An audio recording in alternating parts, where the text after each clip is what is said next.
Do do do, theme song. Do do do, I'm broke, so this is my theme song. Do do do, just imagine this is an awesome theme song. Do do, theme song. Left of the box.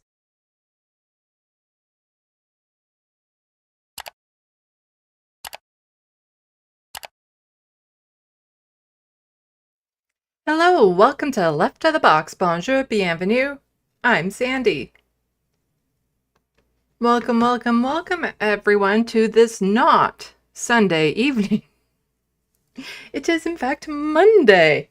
And we already have a bunch of people chit-chatting in the sandbox. We have Jet, Susie Jones, and John Davis. Welcome, everyone, to the sandbox. It's nice seeing you out on a Monday. Oof. I'm exhausted. It's been a long week. But, you know, the news doesn't take a vacation, so I don't get to have a break. Because so much happened that I'm like, so I need to cover all that before it's irrelevant. And as in, not like irrelevant, it's just like a lot of other stuff has happened since, and people will forget about it. But it's important to go over it because there's no doubt these stories will connect to future stories. And in order to understand those future stories, you'll need to know these stories.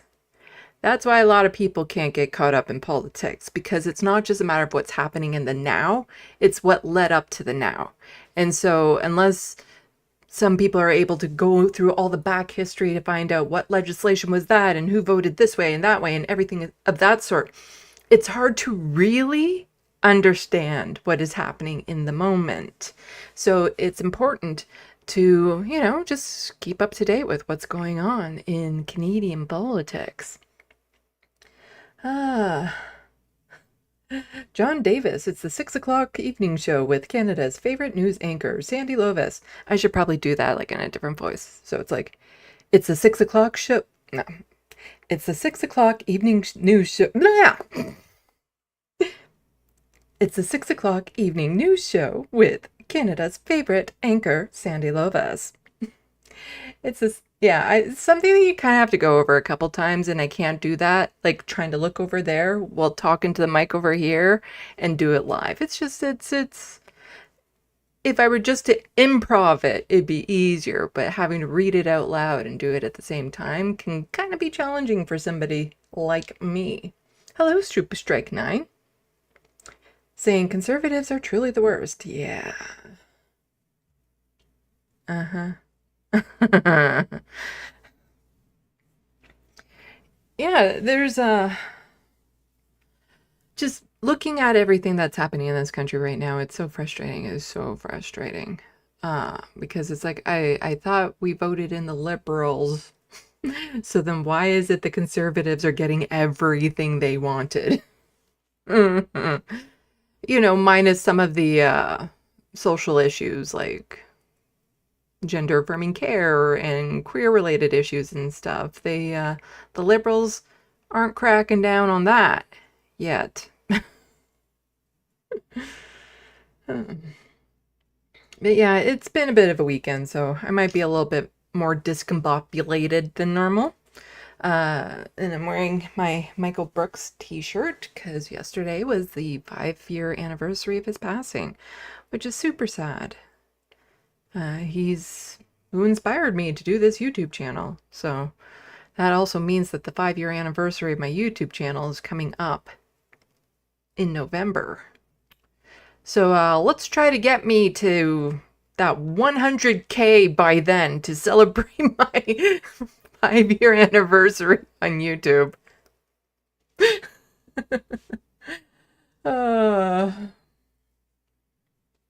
So yeah, it's like I said, it's been a bit of a weekend, so I'm a little bit more discombobulated than normal, masking way more than normal.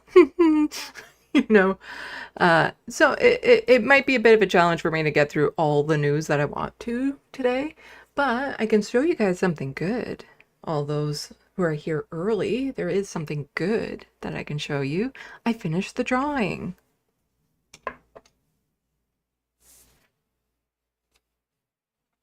There we go. Try to get it so there's no glare, but it's always very difficult. Where's my light switch? Here we go.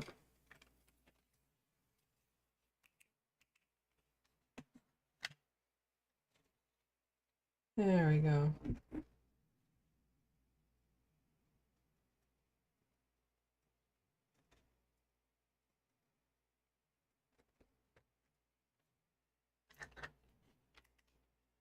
See, the wild thing about this, and maybe it's just me, but when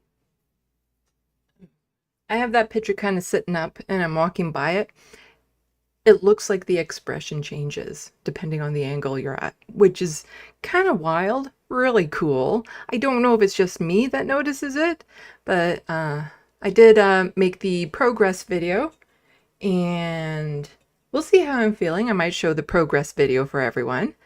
And I posted it all over Blue Sky and Twitter and Instagram and whatnot. And I do know Ole has seen it. She left some fire emojis on it, so at least I know she's seen it, which is good to know. Because sometimes it is just nice to know that people have seen what I did of them. Super Strike 9, I would say Polyev would have been worse. I stand by that. I still agree with that. Yeah, no, absolutely Polyev would have been worse. There is no doubt in my mind about that. I had a little bit higher hopes for the Liberals than what they turned out to be. I had, I was cutting them some slack, getting the new leader in and everything, but, whew, they have surpassed my low expectations. Hello, the true Democratic North. And Super Strike 9 saying, I almost thought it was a photo. It's a drawing. I do drawing. You see, part of my lowness right now is, just stress about financial stuff. ODSP wanting information that they haven't asked for before, which always put people on ODSP on edge. But also trying to, what's the word? When you promote your art, you put it out there. There's there's a phrase. When you put on display your art in your book and things of that sort, and you always get so many people saying, you are so talented. You're like amazingly talented. And I get that a lot, but then they don't buy. It's weird to be so talented in something and it mean nothing to your material needs. Like, don't get me wrong, I love being good at art. I would not want to trade that for anything in the world, but can I just get a livable income? That's all I want, is a livable income, because when you live with poverty, sometimes you have to do this thing where you do a running leap off the edge and hope that there's something for you to land on. Because it's that or you're going to get pushed off of it eventually. And so you do that running leap and hope that there's something to land on. And sometimes you find that there is nothing to land on. But you don't notice that until you're on your way down. And yeah, I invested a lot of money into these projects, the book and the artwork and stuff like that, trying to get it out there. And technically speaking, it still has the potential to pay off, but right now it has not. And it's put a lot of stress on me. And yeah, again, it's so wild to me that you can be so extremely talented in something and it mean really nothing to, keeping a roof over your head or something. It is, we live in such a sick capitalistic world. The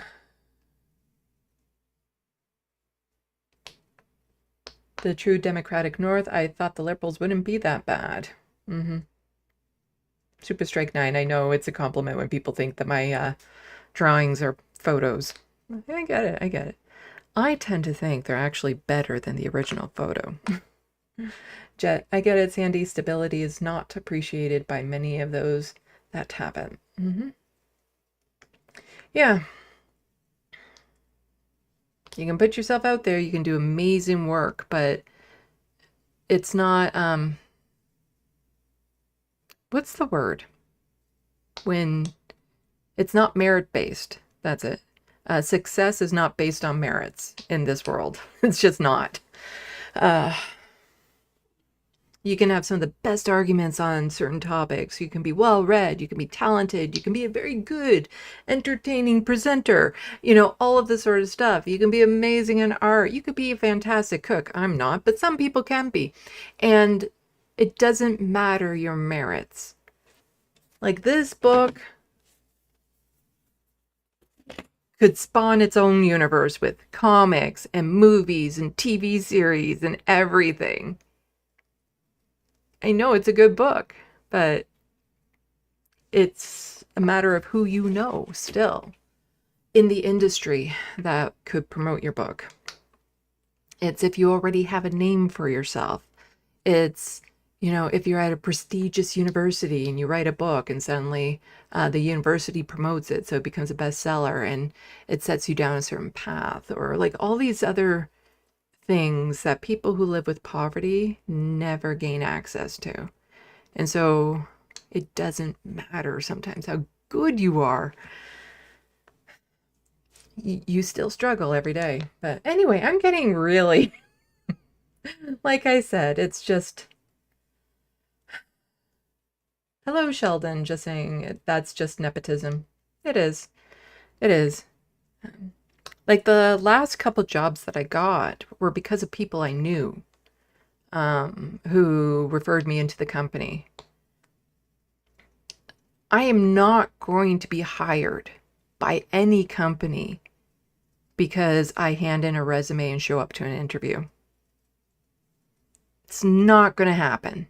It's who you know. It's who you know. Well, I guess TYT was an exception in a way because I just sent in the audition video. But I was part, you know, I was a TYT member, so I don't know if that counts. I guess okay. So I guess I could say that job I got based on merits. But the stable, well-paying jobs I got, like your mainstream regular jobs, it really does depend on who you know to get you into the company. And I was in one job and they even told me that had I not been referred, I would have, my resume wouldn't have gotten me an interview. And primarily that's because I don't have a college diploma. So it's, even though I was well qualified for the job and I did a fantastic job at it, I wouldn't have gotten the job had I not been referred by somebody already in the company. That's just how it goes. That's Super Strike 9, so many talented people out there that just don't get the appreciation and awards they deserve. Yeah, it'd be nice. I know my artwork is fantastic. I know my writing is fantastic. I know what I do on YouTube is decent. I wouldn't say fantastic, okay? I'm not going to go that far. But I know the live streams I have are decent. I do know my commentary is unique and above par for a lot of people because I'm outside the box. You know, I can come at it from a different perspective than a lot of the cis white men who tend to dominate the field. So I do know that my commentary can be better. But, you know, my videos themselves are decent. Is the audio okay for everyone? I see it flaring out on my OBS every now and then. Like it gets into the red really easy. So I just want to make sure I'm not frying. I think that's the word when you get too loud on here. Oh. But yeah, so anniversary of Michael Brooks passing. It's been 5 years. My 5-year anniversary of my YouTube show is coming up then. And yeah, he had such a huge impact on my life. Like I wouldn't have my YouTube show if it wasn't for his inspiration. I just really wish I got the chance to thank him for it. Like, it would have been really nice as an up-and-coming YouTuber to have connected with him. All the stories I've heard from other people on YouTube and how supportive and stuff he was. And I think that's what we're missing right now on the left.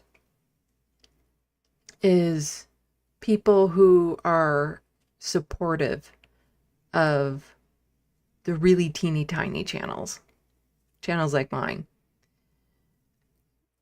Because, you know, my channel isn't big enough to get onto the other shows, even Lefty shows, because it is a numbers game. They want exposure to my audience. Most of my audience is already their audience. So yeah. Anyway, it's a bit down. It's a bit, like I said, I'm in a mood. Not a great weekend for me. And I had more hopes on how that weekend would go. And it really fizzled. Really, really fizzled. So hoping for something better. Let's see what people are saying. The SandBox. Oh, I got audio is fine from a couple people. Okay.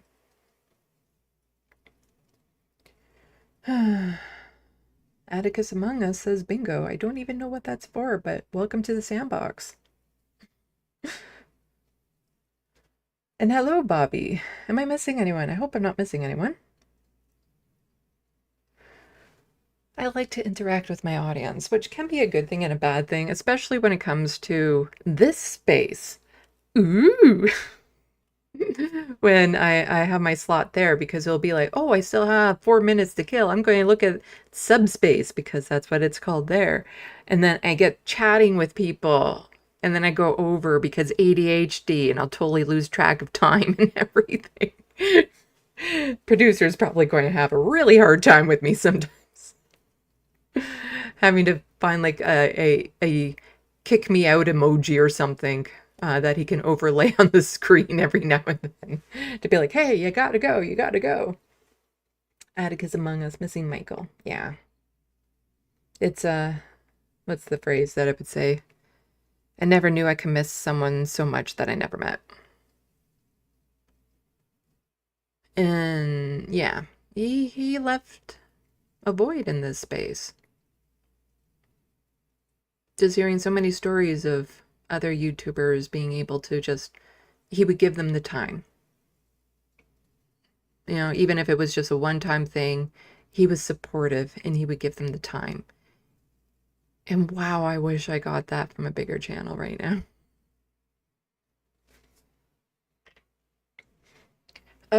Anyway.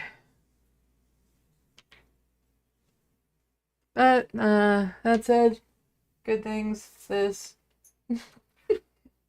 this drawing, yeah, I like it. I like it. It's not a standard portrait, so if somebody were to want to buy a drawing like this, it'd be extra than my regular standard portrait because the hand in there and the jewelry and the complicated hairstyle takes a lot longer for me to draw this. Let's see, what if I move it up to the camera here? Will it focus? Will you focus? It's not focusing. How about now? It's kind of focusing now.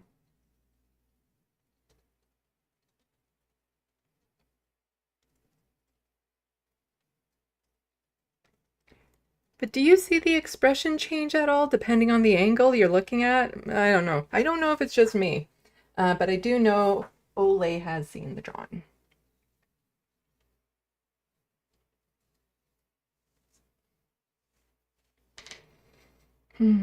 Well, have a good day, Super Strike 9. It was nice.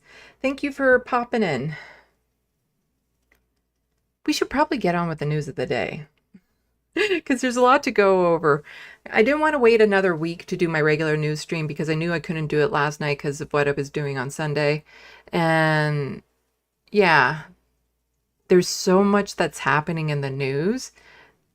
It's hard not, like, I could probably do a live stream 5 days a week just to be caught up on everything. And hopefully I'll get there where I'm doing that many live streams, because part of getting my channel out there is I do have to make more content. But there's that anchor I'm dealing with of the TYT video. And once that's done, I'll be freed up to just really focus on making more art or making more videos and stuff for my YouTube channel. Because it really is an anchor holding me back that I just want to cut off.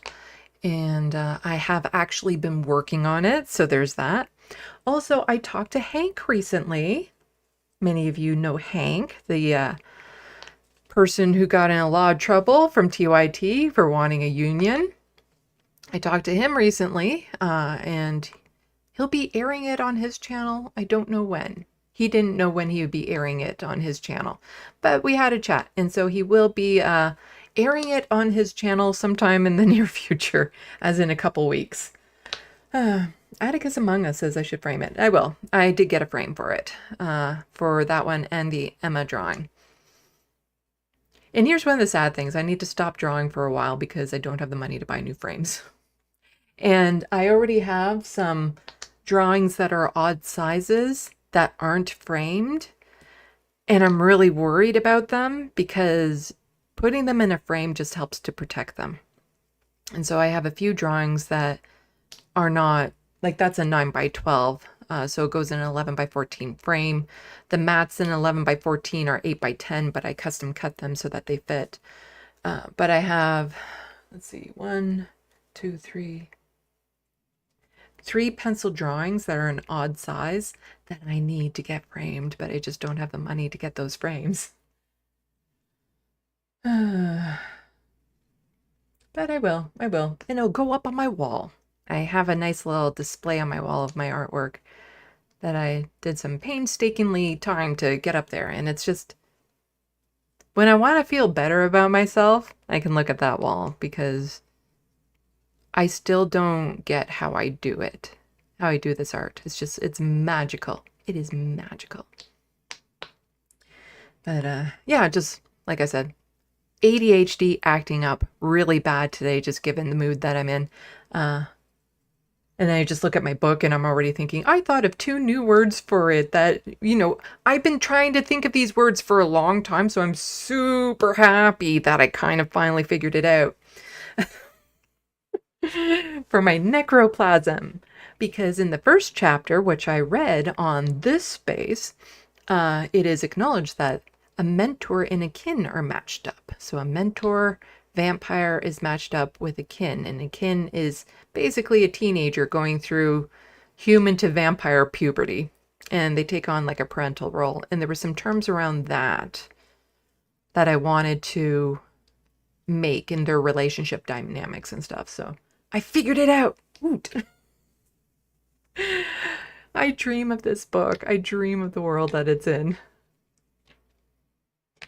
Atticus Among Us drawing of Michael. I have that.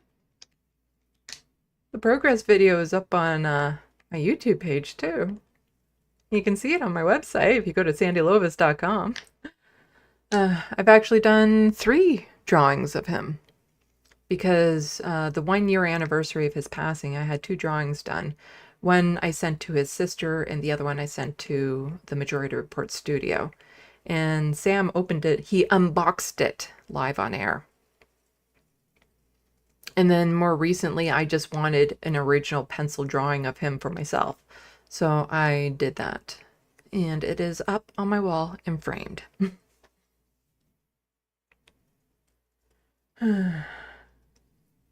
So, yeah.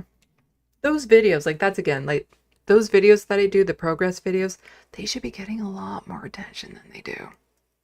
Because I've seen other videos of art progress and none of them nail it the way that I do. And I'm talking full of myself right now because I know they're good. Let's see if I go to my Instagram page. I can show you on there too. Make sure I'm signed into the correct account of my Instagram. Let's see. Will this work? It's my Instagram. So this is the Olay one. So why don't I just show you guys? I have to put this in to make sure it's not too loud.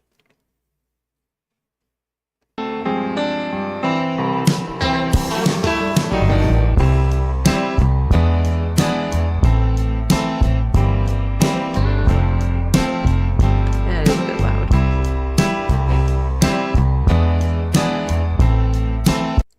had to, where's the volume control on here? Oh, there we go. I had to, I got the music from her Olay and Friends, and I had to re-loop it over and over again because it was only like 6 seconds long. And it's not a perfect blending, let's put it that way. There was no great place to, you know, merge the sound to it.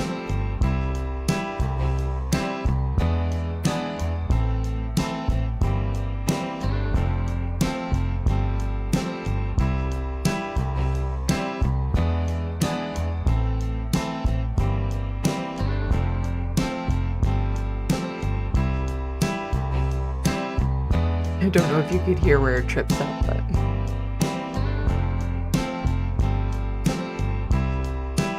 Hello, wonderful people. That's the Emma one. Here's the Michael Brooks one.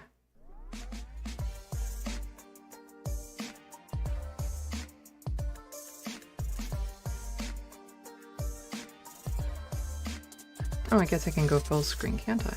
There we go.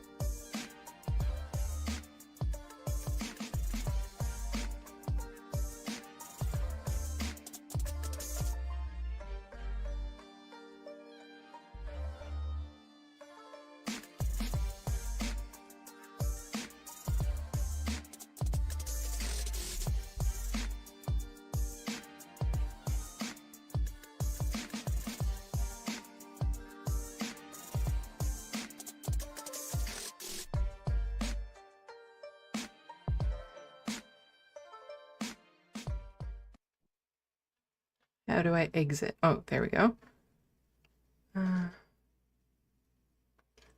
Let's see. I have a Sam Cedar one too. Sandy from LeftoftheBox. Wow, that is amazing. I strained something. I'm hurt. I'm definitely hurt. I actually put together the audio for this. I think I'm going to have to lie down. Left of the box. Ding dong, ding dong, the ding dong. There's a majority report toke, pronounced took. Sandy from Left of the Box. Thank you so much. Incidentally, I'm not a boomer. Yeah. The music is from the AM Quickie when it used to be audio. And that one I found a better place to loop it so you don't notice it that much, but the words I put over top. Oh, Jet saying, did you see that this space hit 3,000 subs? Wow, that is fantastic. That's good. Yeah, it's a massive project that they're pulling off, and I hope it's successful. But why don't we actually get into the news of the day, and we can maybe chill at the end of all of this? Because, like I said, I'm in a mood.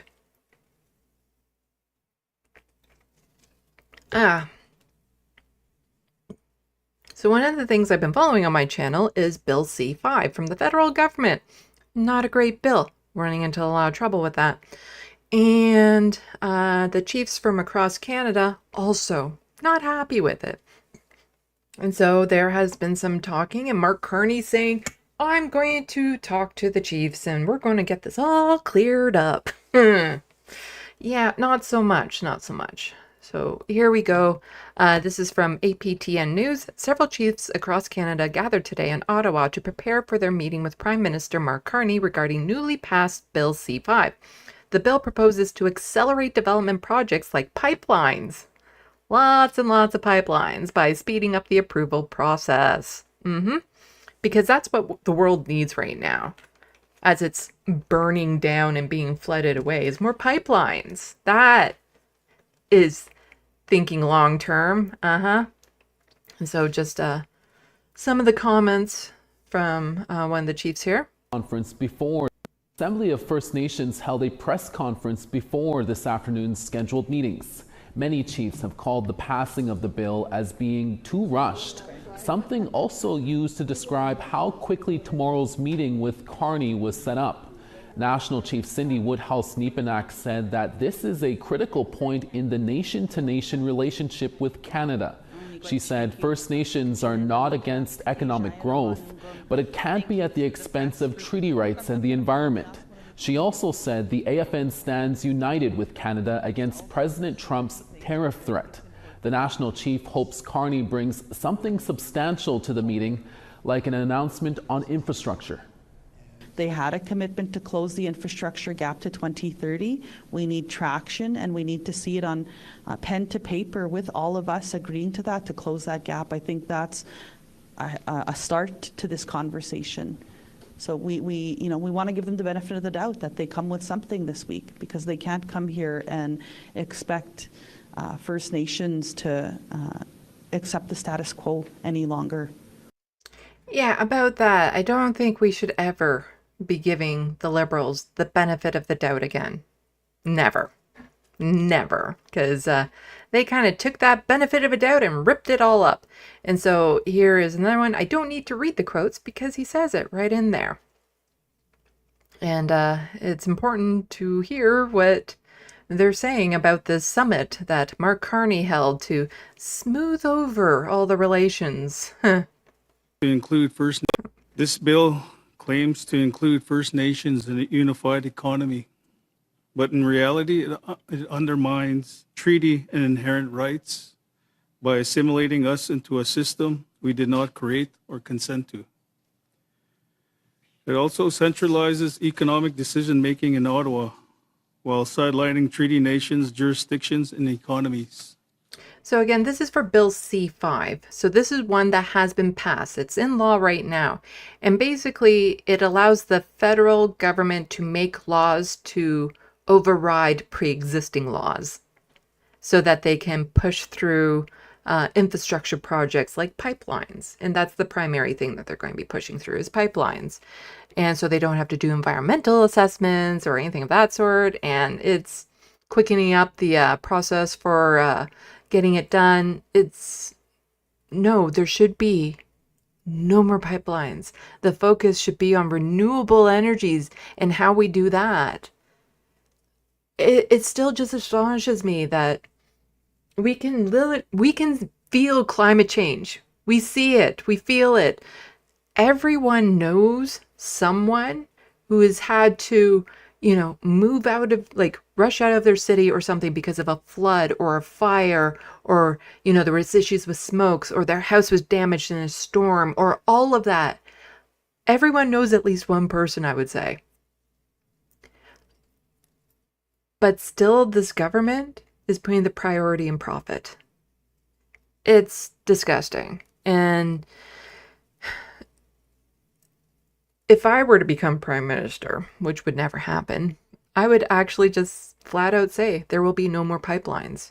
If we want renewable energy, then if we want energy, it needs to be renewable, and that's where our focus needs to be. And if we're going to run out of oil, well, then that kind of lights a fire under the scientists and stuff to get it done. Because we're gambling with the future of this planet, with the lives of people not yet born. And it's not fair to the future generations to leave the world in such shambles and expect them to deal with it.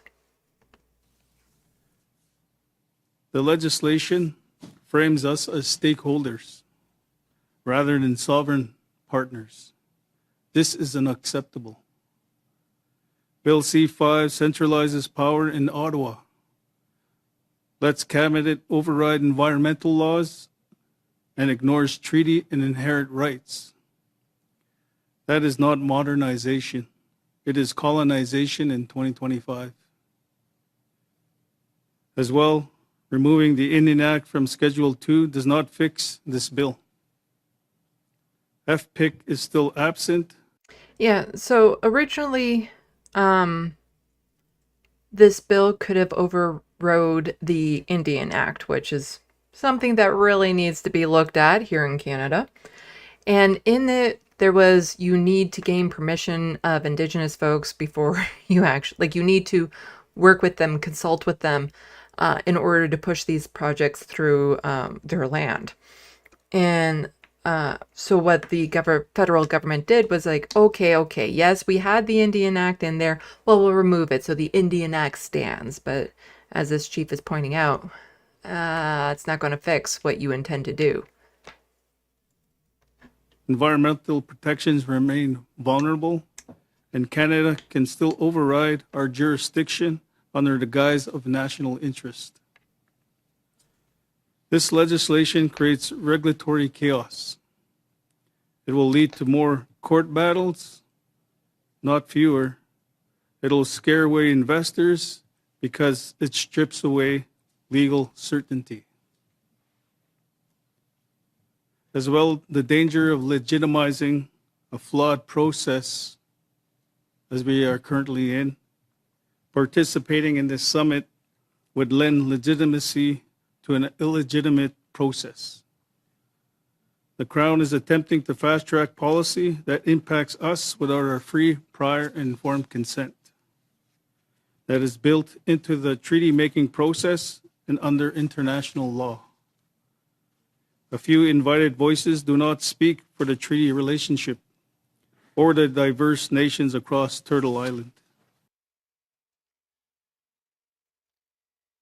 And also, just another quick video about this, again from APTN News. The federal government's controversial Bill C-5 is now law, but Pam Palmenter says no political words can counter the fact that the legislation is probably unconstitutional. Yeah.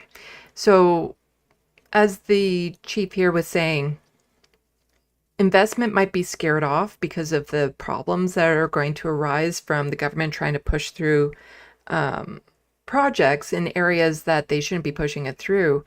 And some of the laws that they're going to be overriding is unconstitutional, which means more court battles, more fighting, which will then also again lead into more investors not feeling so secure actually investing in these projects to begin with. Political words can counter the fact that this legislation is probably unconstitutional because it's giving powers that the Prime Minister and Cabinet simply don't have to make a list of a whole bunch of projects that can be deemed in the national interest without going through the consultation, accommodation, and consent process. And that's simply not going to fly. I can't imagine, unless all of the previous Supreme Court of Canada cases would be overturned. And hello, did they forget about the United Nations Declaration on the Rights of Indigenous Peoples legislation, where they're supposed to actually be making federal laws and regulations in compliance with all of those rights that are recognized, as opposed to just skipping over it. And one more really important thing is the National Inquiry into Murdered and Missing Indigenous Women and Girls. Indigenous women are supposed to be at the table. Part of the assessment is to make sure none of these projects include any risk of violence or murders or disappearances to Indigenous women and girls. And that simply hasn't even been on the table. Specifically about that, they're the man camps. So a pipeline out in the middle of nowhere, or some sort of mining, oil factory, oil extraction location or whatever. What happens is it's predominantly, well, it's generally speaking always men that are out at these, and Indigenous women that are near that area can get trafficked into it, harmed by those men. Lots and lots of bad things when these man camps are made up. And that needs to be addressed in any of these projects that are being built. And from the sounds of it, if you're not having the women this affects at the table talking about it, they're not going to care. They're not going to care. It is... My frustration with this government just keeps on growing. And then we have this from APTN News. Leaked tape. If the provinces aren't trying hard enough, we'll bring them up, Carney tells chiefs. So Prime Minister Mark Carney's two-day First Nation Major Project Summit closed on July 17th with a 1-hour question and answer session moderated by Micmac MP Jamie Baptiste, Parliamentary Secretary to the Minister of Crown Indigenous Relations. The session was held behind closed doors and the media were just not allowed in. with the exception of the opening speech by the Prime Minister. Why wouldn't you want media in on this? What? Like, what are you trying to hide? Like, this should be public. It should be public. So I'm glad that they have this leaked audio tapes of the event have allowed APTN News to hear what happened inside. Although chiefs have been asked to submit questions in advance, most questions were taken from the floor. Baptiste grouped the questions in sets of 3, with Carney responding to each series. The meeting was held at the Great Hall of the Canadian Museum in Gatineau. We don't need the flowery details about that. The first question of the day went to Chief Davis Monas of who took the opportunity to present the Prime Minister with a copy of a treaty medal. I wanted to give it to you to remind you that we're treaty partners and that we uphold the treaties as they were written with respect to honor for the sake of our people that are back home, said Monas. That was the first One Economy signature that was done by our people. Monas then asked if the government can move swiftly for industry and jurisdiction, why it had not moved swiftly to implement legal rights of Indigenous peoples. He sought a commitment from Carney on treaty rights, Indigenous rights, protected by Section 35 of the Constitution. You see, it's very funny which bills get the priority and get pushed through really, really fast. Like let's think about COVID. And there was CERB, the emergency relief benefit for COVID. That got pushed through within weeks of it being presented. But when it came to the disability benefit, that took years and years and years. And then at the end, what was actually put into law only helps a tiny fraction of the people it originally was meant to help. And so, yeah, there's all these things that the federal government is supposed to do, especially with the Truth and Reconciliation, that should have been going through the Parliament.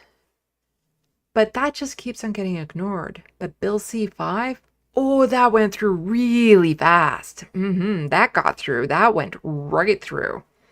Like Taco Bell on a gurgly stomach, just went right through right through the system. So Baptiste then read similar written question from another chief who asked, how will your government ensure that Bill C-5 does not override or undermine constitutionality protected First Nations under Section 35? With respect to overriding Section 35 rights, we will never do that. This government will never do that, replied Carney. I'm pretty sure he said it in that tone. I haven't listened to the audio, but I'm guessing he said it as like, oh, we would never do that. I'm pretty sure it was in that tone. He went on to say that was a low bar to set because Section 35 is a legal constitutional obligation and a responsibility of any government.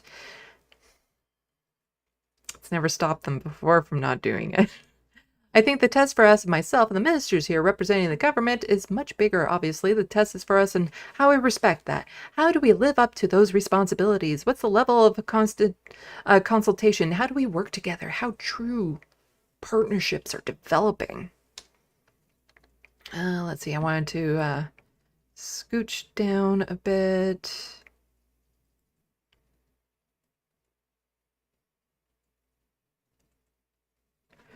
Well, not too much actually. So some chiefs, including Abram Benedict, the Grand Chief of the Chiefs of Ontario, went into the meeting hoping Carney would agree to bring the law back to Parliament for amendments. 9 First Nations in Ontario are launching legal action to try and stop the One Canadian Economy Act, saying it threatens their right to self-determination, the environment, and fundamental human freedoms. Mississauga of Scugog Island First Nation is among those involved in the court case, but Chief First Nation Kelly LaRocca, speaking on behalf of Mississauga Nation communities, told Carney they reject the law. We unequivocally reject Bill 5 and say no. That's in honor of our youth who we heard speak yesterday at the Chiefs of Ontario. In response to bully, the federal government has run a roughshod over First Nations. You risk repeating historical mistakes for which your government has long since apologized, she said. Ramming Bill C-5 through Parliament without consultation is a resounding call to action for First Nation governments. Democracy is at its most vulnerable. So she also asked if the act could be amended to include some accommodations and consider a substantive repeal of the section of the act that allow federal cabinet to allow certain major projects to skip specific environmental rules or laws that would normally apply. Carney's reply suggested the government is not willing to reopen the legislation for amendments. With respect to the bill, which is now law of the land, the issue is how we move forward with it. Carney replied, how consultations, once they begin on these projects, are conducted. Yeah, now that we've rammed this bill through to make laws to override other laws that are now the law of the land, we'll hear you at the time. How, if a project is possible to be of interest, if there is support for a project, what are the conditions around those projects, the consultations for those conditions, how the accountability for filling those conditions is in place, and what are the penalties for those project proponents if they don't meet all of those conditions, and that process is about to begin.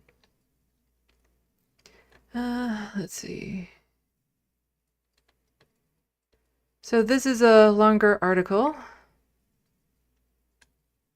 So promises cuts will not impact programs and services. I will put the link into the SandBox in just a moment, but I just wanted to scooch down to here. An internal government email leaked last week confirmed Carney asked ISC, like other departments, to cut planned spending by up to 15% over 3 years. A few leaders, including AFN Regional Chief from New Brunswick, Joanna Bernard, asked about program cuts. How can you cut our Indigenous programs when we have been asking for increases in dire needs, and then you turn around and ask us to come to the table? Asked Bernard. Already, a lot of what has been promised to Indigenous communities, to Indigenous governments, has not been met, has not been maintained. And now the Mark Carney government is coming in saying, so we're looking for ways to cut back. And we're eyeballing you. The thing is that they don't need to be spending less on them right now. They need to be spending more, a lot more. But here's what Mark Carney had to say. This government will continue to deliver the services for which we are responsible. What do you mean to continue? You're failing at this. So this government will continue to deliver the services for which we are responsible. Okay? We have to do more, not less, said Carney. And I'm pretty sure, again, he was using that tone. I don't know for sure. I wasn't in the room. I haven't listened to the audio. But it feels right to me that was the tone. We have to do more, not less. That's absolutely clear. That's in social services, that's in policing, that's in health, that's in education. And there's the broader, and then there's the border. I'm looking to Grand Chief Woodhouse, National Chief, and the infrastructure gap as well. AFN National Chief Cindy Woodhouse has been lobbying the government to commit funds to close gaps in infrastructure, including water, roads, housing, and reserves. So it's good to know that obviously then all the communities have clean water, clean drinking water, because, they're saying that we're going to continue these good services, that, it's okay to cut back because, everything is solved. Note lots of sarcasm in that, which leads into this from CBC News. Advocate denounced plan to cut federal Indigenous service budget. So Mark Carney is in there saying, oh, we're not going to do anything. Don't worry. Take our word for it. So plans remind me of cuts that Stephen Harper had made, says NDP Lori. I don't Cutting billions of dollars from Indigenous Service Canada, ISC, budget could worsen the quality of essential programs and may spark lawsuits that would cost Ottawa more money in the long term, some Indigenous advocates say. The warning comes in response to an internal government email sent last week confirming Prime Minister Mark Carney's Liberal government has asked ISC, like other departments, to cut planned spending by up to 15% over 3 years.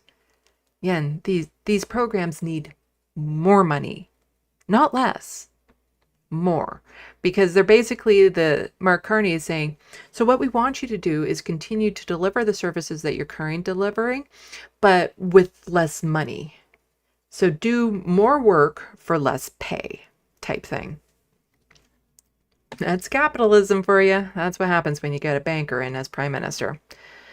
That's cause for alarm, according to children's advocate Cindy Blackstock, particularly because Carney has said areas like provincial health care transfer or individual benefits like pensions will be protected, but never offered that guaranteed for services to Indigenous peoples.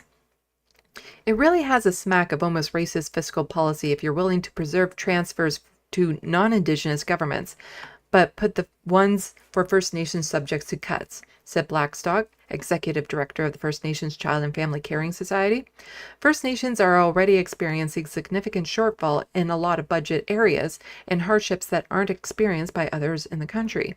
CBC Indigenous contacted Finance Minister Philippe Champagne about office for response to this, but a spokesperson referred the question to the ISC. In a statement last week, ISC said it remains committed to reconciliation and the effective service for Indigenous peoples.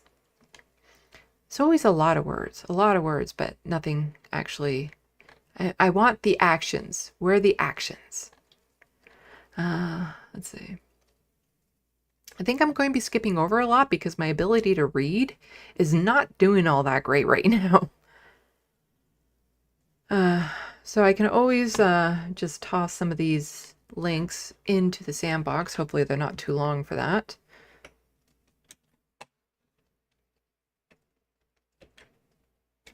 Yay, we got that one in. And let's see if we can get... This one looks like a shorter link, so it should be able to get in. Yay, okay. Got the 2 news links in.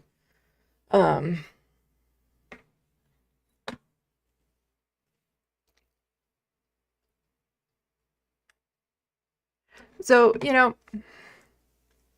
not too optimistic about the direction this government is going.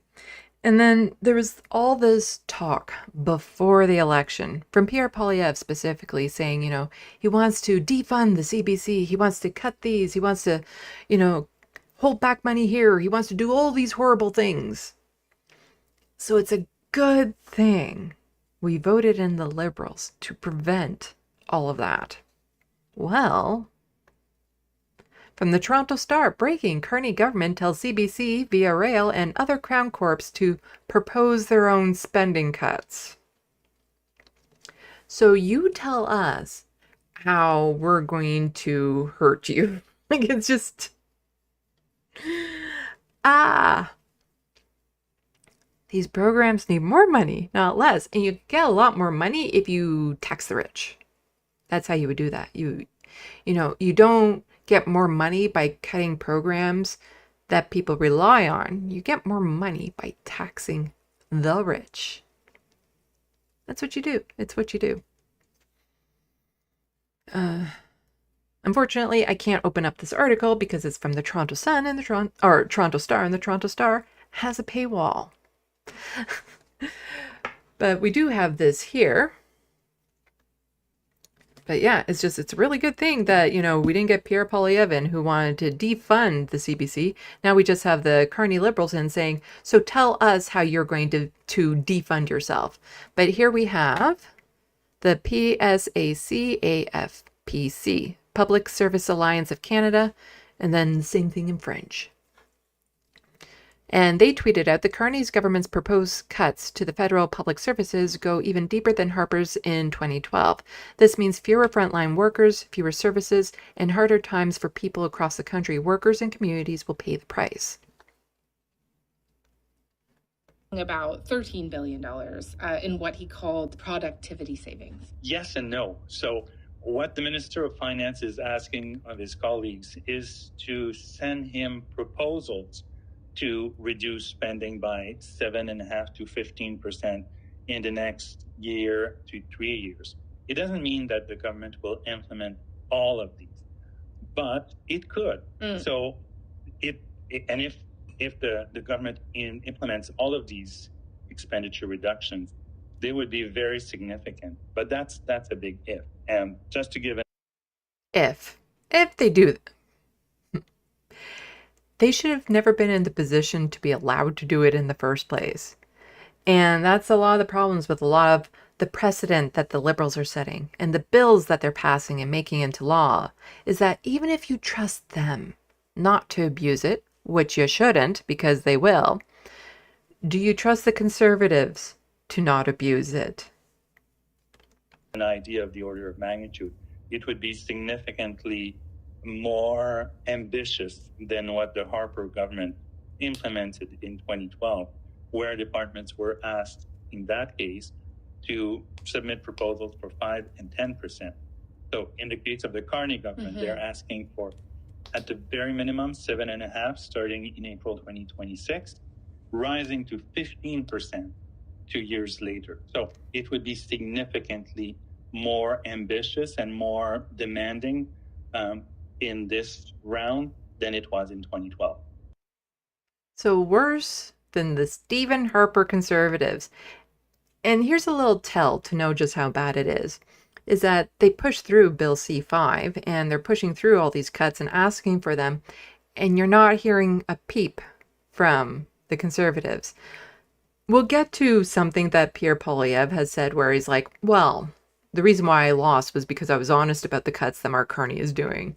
But the reason why you're not hearing a lot of pushback from the Conservatives, when the Conservatives love to push back against anything, even things that they agree with, is because these are so extreme. They're like, you know what? You just keep on doing what you're doing. We're good. We're good. We like this. We like this. And so it is so good. It's like a windfall for the Conservatives and what they wanted to do. And so you're not hearing them actually push back against like all these cuts and stuff that Mark Carney is doing because they're in complete agreement. If it really was a Liberal government, the Conservatives would be crying about something. Crying about like, oh, you're funding the CBC even more. You're making more environmental protections. Oh no, how dare you? Instead, they're like, we're good. We're good. Just keep doing what you're doing.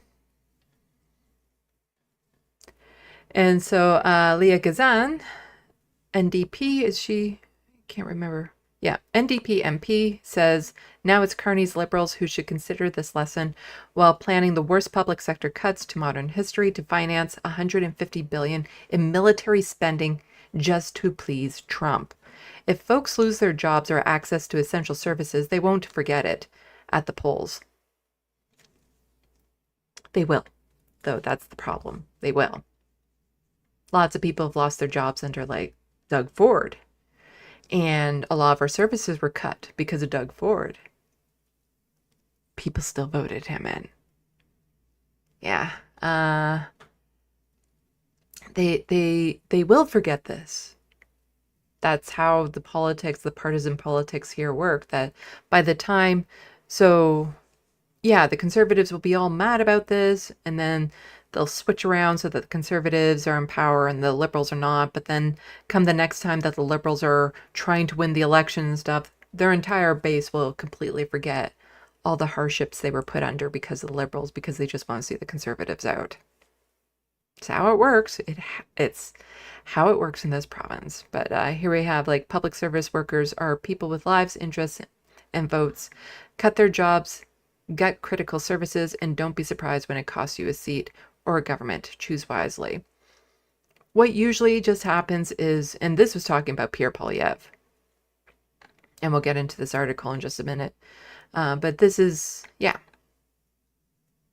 All this really would do if Mark Carney goes through with this and people lose their jobs is they're just less likely to go out and vote. And when people are less likely to go out and vote, the Conservatives tend to win. And Mark Carney here is saying Canadians deserve to keep more of what they earn, so we cut taxes for the middle class. Families across Canada will save up to $840 a year. That's good news for you and good news for our economy. $840 a year. Let me just do some math here. I'm just opening up my calculator app. Oops. Divided by. So that's $70 a month.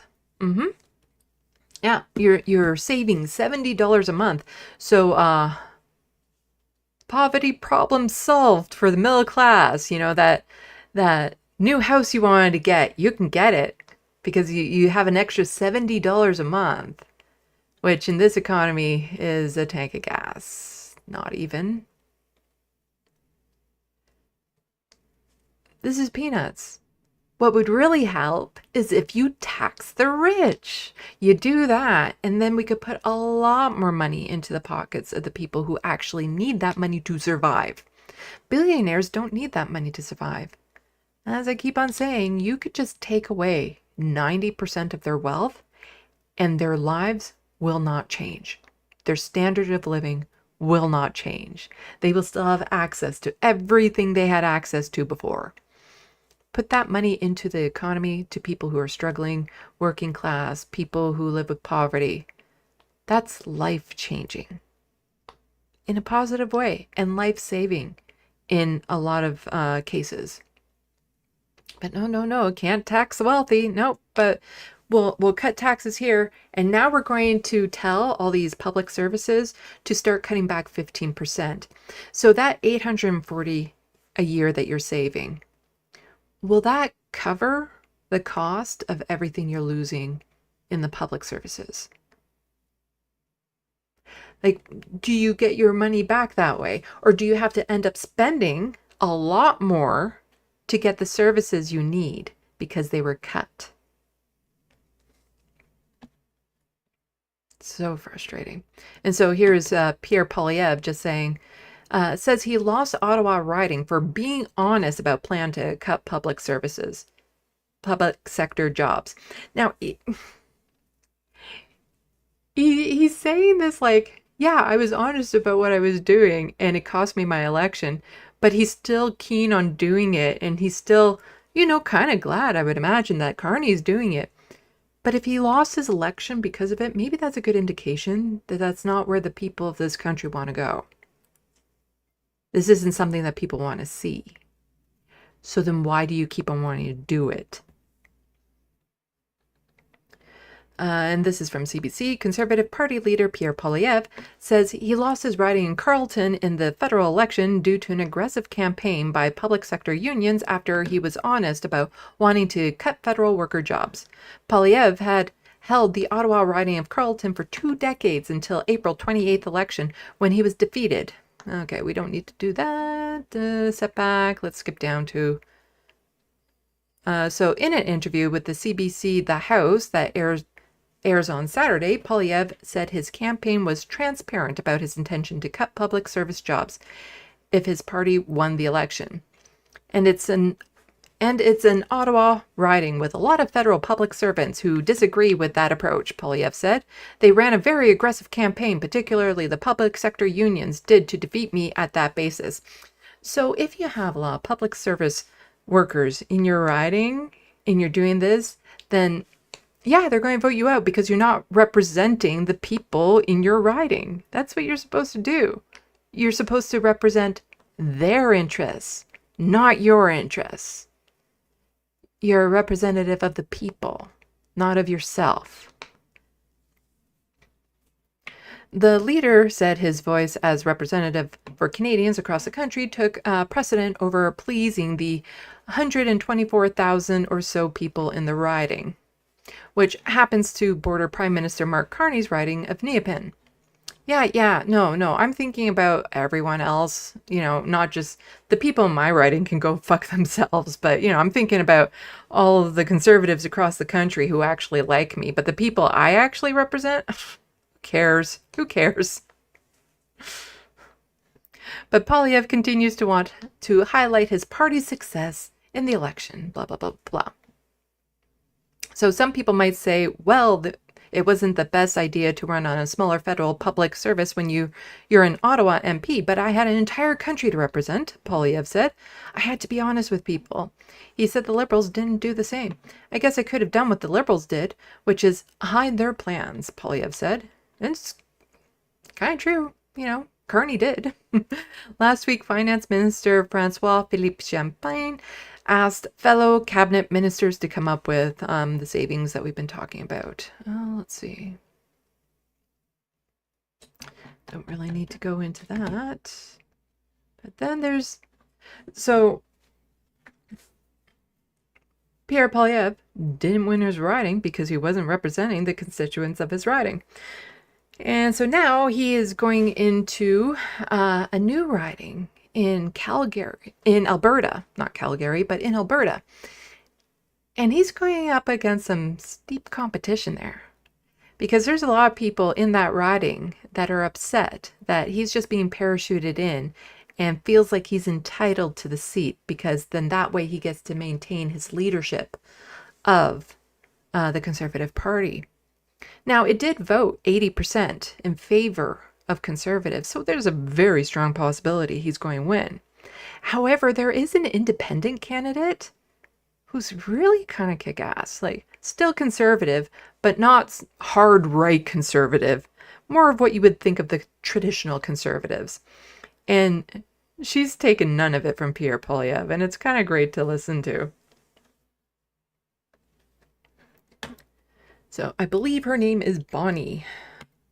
Let's go back a bit. We probably won't listen to the full video because it is 10 minutes long. David Dole of the Rational National also did a video on this, breaking it down, which was just fabulous. So you can always go check out that video as well. River Crowfoot are set to head back to the polls less than 4 months after April's federal election. Conservative MP Damien Carrick won the riding with more than 82% of the vote. But after Conservative Party leader Pierre Poilievre lost his Ottawa area seat, Carrick resigned, and that resignation has triggered a by-election and cleared the way for Poilievre to run in what's seen as one of the safest Conservative ridings in the country. Yeah, and that was just a really chicken shit move on his part. Not going to maybe a riding he can relate to more, like one that he's more comfortable in personality-wise, but it's like, no, we're just going to go for the one that voted the most for Conservatives to secure his seat because he's so worried. Like, he needs that bump because otherwise he won't win. He won't win. It was such a chicken shit move. It shows that he has no confidence in his ability to win a riding if it was like an even, like if it was a more balanced out conservative liberal riding. Now that by-election is set for August 18th, and Pierre Poilievre won't be the only person on the ballot. Bonnie Critchley is running as an independent candidate in the upcoming by-election in Battle River Crowfoot, and she joins me now. Bonnie Critchley, it's good to meet you. Thank you for joining us on the show today. Good morning. Well, at least it's morning here right now. So hi, how you doing today? I'm very good. How are you doing? Tell us why you've decided to run in this by-election and run against the Conservative leader Pierre Poilievre in the seat. It really boils down to my slogan, which isn't a slogan. It's simply the truth. This is our home. This is our riding. We just had an election and we spent all that money and we elected the candidate of our choice who promptly turned around and said, no, I don't want that mandate I asked you for. And we're spending another $2 million to vote in the angry guy from Ottawa who doesn't know jack about this area. He may have been the angry guy from Ottawa. But I do love just that acknowledgement because you could be hardcore conservative in that area. But it would be a slap in the face to be like right after the election, be like, oh, so now that, I've had volunteers that go out and campaign for me and we did all this work and I've gained the trust of the people in this riding. Well, I'm going to step down now to hand it over to just, pass the buck to somebody else who's conservative. So bye. Like, it is a slap in the face to all the people who supported that candidate in the first place. So it's nice that there is an independent candidate coming out who is conservative, who's from that riding, who's acknowledging these things. Born in Calgary, but he's from Ottawa. He hasn't been here. He hasn't lived here. And even if he had stayed in Calgary, this is a very different area than the urban centers he's used to. So you're mad. You don't like what Damien Couric has done. You don't like what Pierre Poilievre has done, even though there is a long tradition in Canadian politics of backbenchers giving up their seat for the leader. You don't like this one bit. Well, yeah, I would agree. Normally, yes. But this unseated leader it's not that he didn't have a seat. It's that he didn't bother to show up for his constituents. So A good example of this is when Jagmeet Singh became leader of the federal NDP, he got parachuted into a riding in BC. So in that instance, it's not that he lost a seat. He didn't have one to begin with. And so then there is that tradition that a backbencher will step aside to give the leader a chance to win the seat, to prove his leadership abilities or their leadership abilities and get in there. And but this is a case where no, he just flat out lost. But he's expecting to just come in here and take the crown over just like that. Fired him. And now he just assumes we're going to vote him in when he lived in the same town as his constituents. We're 3,000 kilometers west. You think he's going to show up here ever? So you don't buy it that he's running to represent this riding, to be the voice of Battle River Crowfoot in Parliament. You think he just acknowledged in the previous article that he wasn't in the riding to represent the people of that riding. He was to speak for all Canadians, not just the ones in his riding. And so he's already acknowledged that, no, he won't care about the constituents in this riding. He has bigger plans. this is just a path back to the House of Commons so we can get back into question period and those things? Absolutely. We are being used, and myself and my neighbors are upset about this. How upset do you think they are, Bonnie Critchley? Because, you know, this is a seat that reliably votes Conservatives, which is, you know, inarguably the reason it was picked. I think Damien Couric is willing to step aside, and this seems, at least on paper, very little chance of losing. 82% voted for Mr. Couric in the election on April 28th. How upset do you think they are? Is it enough to just reduce that number, or is this maybe in play?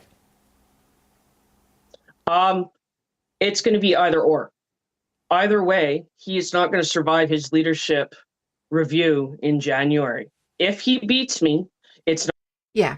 The chances of Pierre Poilievre remaining leader of the Conservatives is very, very slim right now. Especially, like, even if he does win this riding, again, stands a very good chance of doing that, depending on how sour people get towards him and how well she does as a Conservative. If he were to win by a plurality and not a majority, why would you want someone like that as the leader of your party? Somebody who lost their own riding and then barely won another, 80% Conservative riding. What does that say about who he is as a leader? Personally, I like to see him stay in as leader because he's horrible for the party. And that's part of the reason why the Conservatives lost, was because he was their leader. So I don't mind, even though he's annoying to talk about. But the last thing I want is for Doug Ford to step into his position, because then Doug Ford would be the leader of the Conservatives and they would get a screaming majority in the next election.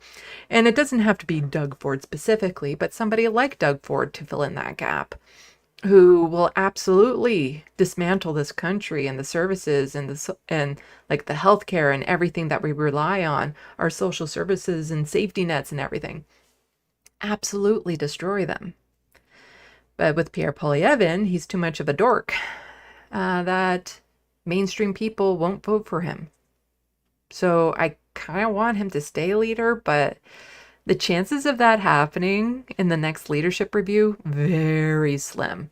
It wouldn't surprise me if there's a resounding urge to vote him out, especially if there's somebody who comes in that's more right-wing but competent and a little bit more camera friendly, like he knows how to work a crowd. Because the thing is that the right-wing base of the Conservatives, they do like Poilievre, because Poilievre is NPC for the right. Non-player character. Non-player character. That's it. He's an NPC for the right. And so they do like him for that. But if you get somebody in that is competent, can smooth the camera, is quick on their feet, all of that sort of stuff, then they're going to take over the party. And then we're in a lot of trouble federally. A lot more trouble than we're currently under with our current Conservative government. Not going to be by much. I can tell you he's going to get 50, maybe. Yes, I am experiencing interruptions. Do. Maybe 60 max if he beats me. You think it's that close? What gives you that level of confidence? Do you have polling data? Do you have organization, fundraising? Tell me what makes you so confident of that. Just literally, I'm going door to door and talking to my neighbors. So I will put the link to the rest of this video in, because she does a great job talking, and something else that she brings up later on in the video, which is a very good point that I wasn't necessarily considering before, and David Dole also mentions it in his video, is that in the Carleton riding, there was the longest ballot initiative, and this is a kind of a protest group against our electoral system. They want proportional representation, fair vote type thing. And so what they do is they go into a riding and they just load up the ballot with like 200 independent people. And so what she's saying is that's very problematic for her because she's an independent. And if you put 200 people onto the ballot, it drowns her out.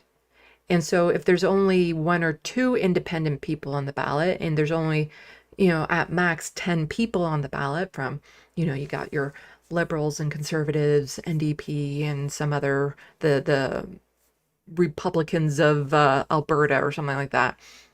If there's only those people on the ballot, then it's much easier for her name to stand out and for people to find it and for people to be like, oh, right, I remember hearing her. Oh, right, I remember seeing her.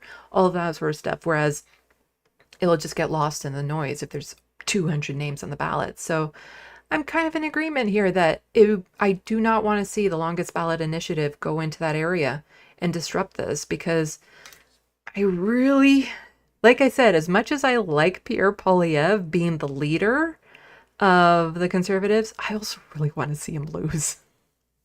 I want him to get kicked out of his subsidized social housing that he gets to live in, his mansion with servants and cooks that he gets to live in on the people's dime. I want to see him get kicked out of that. He should be kicked out of it. He's a loser and he doesn't deserve it. There's so many more deserving people I know in need of socialized housing than him. He'll be fine. He's rich. He'll be fine. His kids will be fine. But I really do just want to see him lose, because then that would just be mwah. What a way to end your political career after going, because it was so funny because he was on such a high when Justin Trudeau was still leader of the Liberals, and Justin Trudeau was losing favor extremely bad. And the Conservatives, all polling suggested they were going to win. Don't listen. I do not like polls. This is an anti-polling channel. But he was on such a high that he just assumed he was going to be the next prime minister. And to see that come crashing down, because for one, people got to know who he is and didn't like him. 2, you got Donald Trump talking about the whole 51st state thing, and Pierre Poilievre was too much in line with Donald Trump and people didn't like that association. And 3, they got rid of Justin Trudeau as leader of the Liberals. Had any one of those things not happened, the Conservatives would have won. So it is funny, and I really do want to see him lose.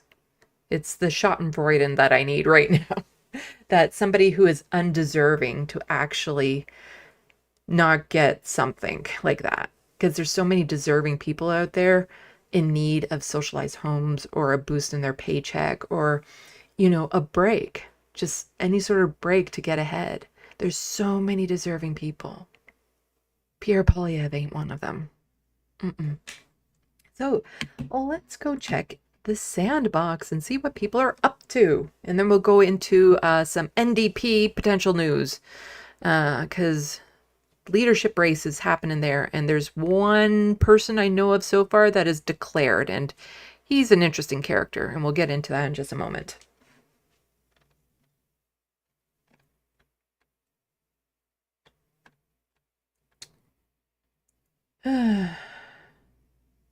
Oh, so I saw that. Yep, this space has hit 3,000 subs. That's incredible. That is incredible growth.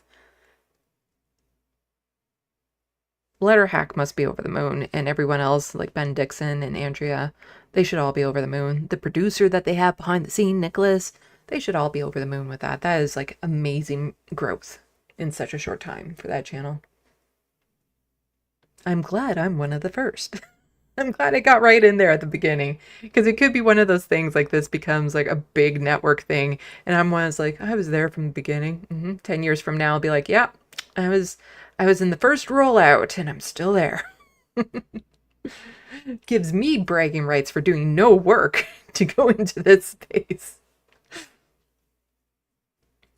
Atticus Among Us says, I've thought about sending you some pics of Addie to see if you'd be interested in making a drawing and what your time is worth. It's one of the things of, I want to be able to do more drawings. They're not cheap, but they're well worth, like, paying the artist their time type thing. They're not cheap. But I'm also underselling myself, if that makes any sense. So there's lots of artists out there that will charge a lot more for what quality of work that I do. So I'm on the lower end of the scale. That said, they're still really expensive for, I would say, a good 99% of my audience. Which is why I have that option on my channel, or not on my channel, on my website, that people can donate towards a portrait. And once the full cost of a portrait is covered off, then I put out a call for people living with poverty to submit photos, and then I randomly pick one and we'll do a portrait for them at no cost to them, which is my way of giving back to people who live with poverty so that I'm still getting compensated for my time and work, but somebody who would never be able to afford something like that actually gets the chance to get it. And I wish I could do more. You know, like if I was rich, if I had all my means taken care of, I would charge pennies for these drawings. Unfortunately, you know, I'm not in that situation. And it's not like I could drastically lower the price and I'd probably get more sales, but the amount of strain that would put on me is just, even though I love doing it, it would still become work and I'd have to do so many of them just to get by. And it's, yeah, it's frustrating. If I were rich, I wouldn't be broke. But I do have it listed on my website. If you go under shop and then you can see commission portraits, it's all laid out in there.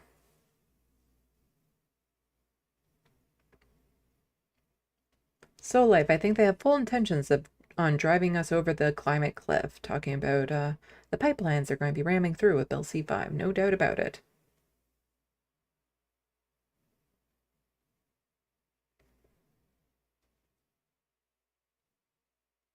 John Davis, the average person can't afford to buy a politician. A rich person, on the other hand,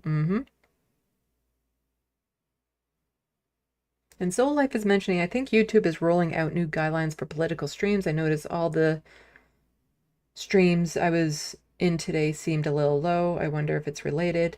I saw one creator say they think they're being shadow banned and they're losing an abnormal amount of subscriptions too. It could also just be the time of year. Less people are online this time of year. I don't know so much. Let's see where I'm at for watchers. Yeah, I'm a little low today. But this is also not my regular streaming time, so I don't know if that's connected. And just with everything that's going on in the news, I think sometimes people just need a break. And it can come and go in waves, like a tide, in a way.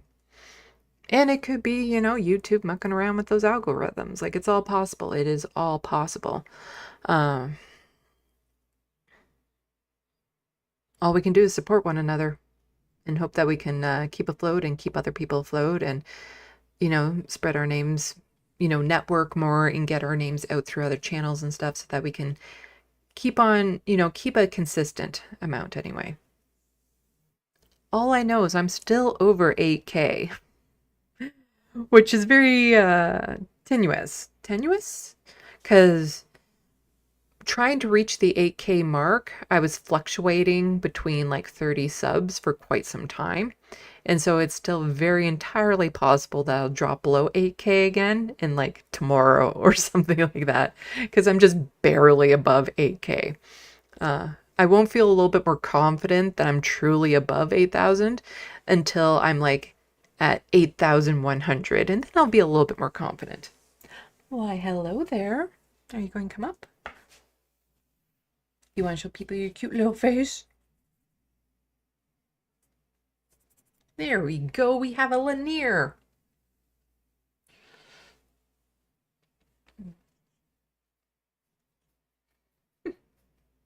Show everyone your goatee. Oh. Hey, sweetie. This cat turns into a demon at night when he knows his wet food is coming. He's so cute. He looks so cute and adorable right now. But come nighttime, he turns into quite the gremlin. Ah.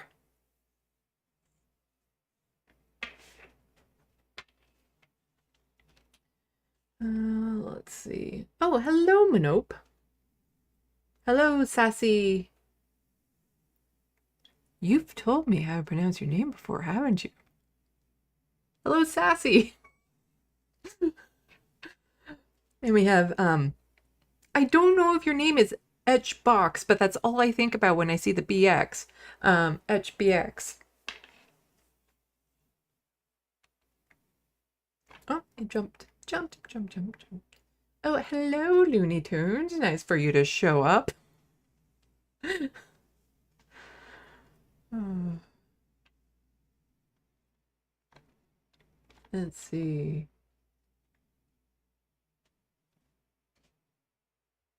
Sassy asking, how do I have a crown next to my name? That doesn't feel right. I don't know what the crowns are for. I don't know enough about subscribers. I think it's maybe because you were gifted it. It's a gifted sub, maybe? That's what the crown... I don't know. I don't know. I do not know.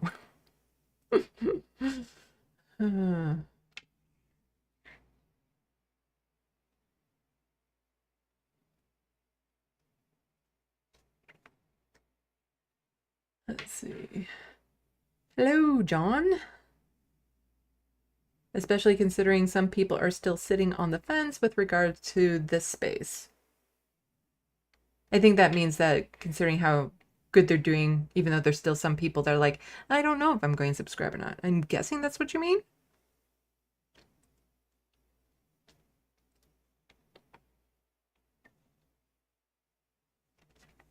Atticus Among Us says, I've known a number of artists, and the realism you capture and the positioning of the glint in the eyes holds up the best I've seen. Why, thank you.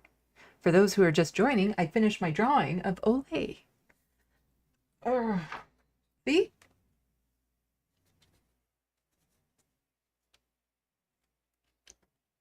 Yeah, it does work best when I turn off the light. It's a lot of glare that you get from the lights there.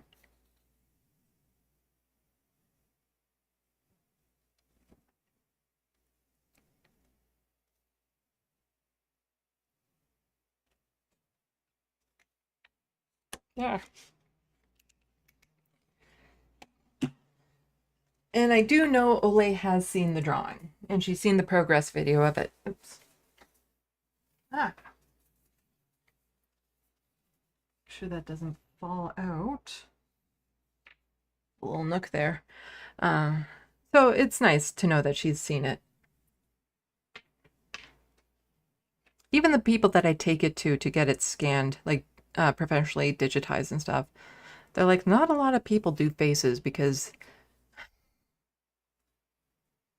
they get like the uncanny valley type thing. Like it looks like a person, but it doesn't look like a person. It looks human, but it doesn't look like someone. Whereas when you look at my drawings, you know this is a person. Like this is someone. It's not just generic human. This is a person. But they say a lot of people avoid drawing faces and stuff because it's really hard to capture that personality, that glint, that spirit. And somehow I've managed. And I love it. I love drawing. And I have other people in mind that I want to get around to drawing, but I have to put a bit of a hold on drawing for now until I get like the TYT video done. But also, it costs money because the cost to get it digitized and stuff. And I want to get it digitized relatively soon after I've drawn it, just for safety. So if anything were to happen to the original, I can get a really good replica and then get it framed and things of that sort. So the drawings, like this one, is not a standard portrait because of the hand positioning and the jewelry and stuff took extra time. But it takes on average like 10 to 12 hours to do one of these. And I'm only charging $40 an hour, but I put an extra 100 on that to cover those initial costs, the overhead. And I would say that $40 an hour is not that much. So a standard portrait is at 500. And if you're American, keep in mind, I'm talking Canadian dollars here. If an American wants to pay me 500 for it, by all means do it. But yeah, I'm not making, the first 100 isn't money that goes into my pocket. So, because then, you know, it's the digitizing, then I get a print for my own records, things of that sort, and yeah.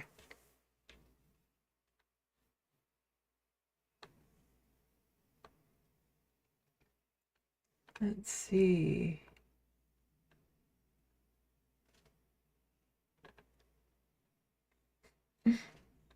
People really like Lanier. He is an adorable kitty. He's still looking at me like, hey, you kicked me. I'm fine. Come back up. You can come back up.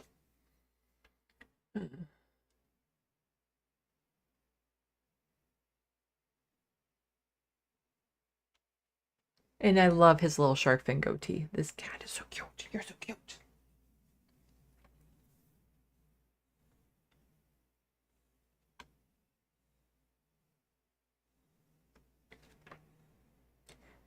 HBX says that drawing is so good. Thank you. John Lithium saying yes, and with content creators wanting to wait before contributing. Ah, I get it. So some people are like, I want to see you be successful first. I get that a lot. It's part of the reason why I don't get, I don't know. I suspect why I don't get on a lot of other shows is that they want me to be successful first. And they don't view my numbers as being successful. But it's that, you know, it falls back to that when you apply for jobs, they expect you to have work experience, but how are you supposed to get work experience unless somebody hires you? And it falls into that category because for somebody to make it in the leftist space on their own, I'd have to do something that would go like super duper viral in order for that to happen. But it takes working together, it takes promoting each other's stuff to build like that common audience that can then plug it to other people, and then it get outside of the regular audience to maybe your more niche type audience that relates to you more type thing. It's a lot of work, yeah. So Jed is saying YouTube added an XP system to the chat. The crowns go to first, second, and third places. Supposedly it's supposed to encourage engagement, but I see it as a net negative. You can opt out though.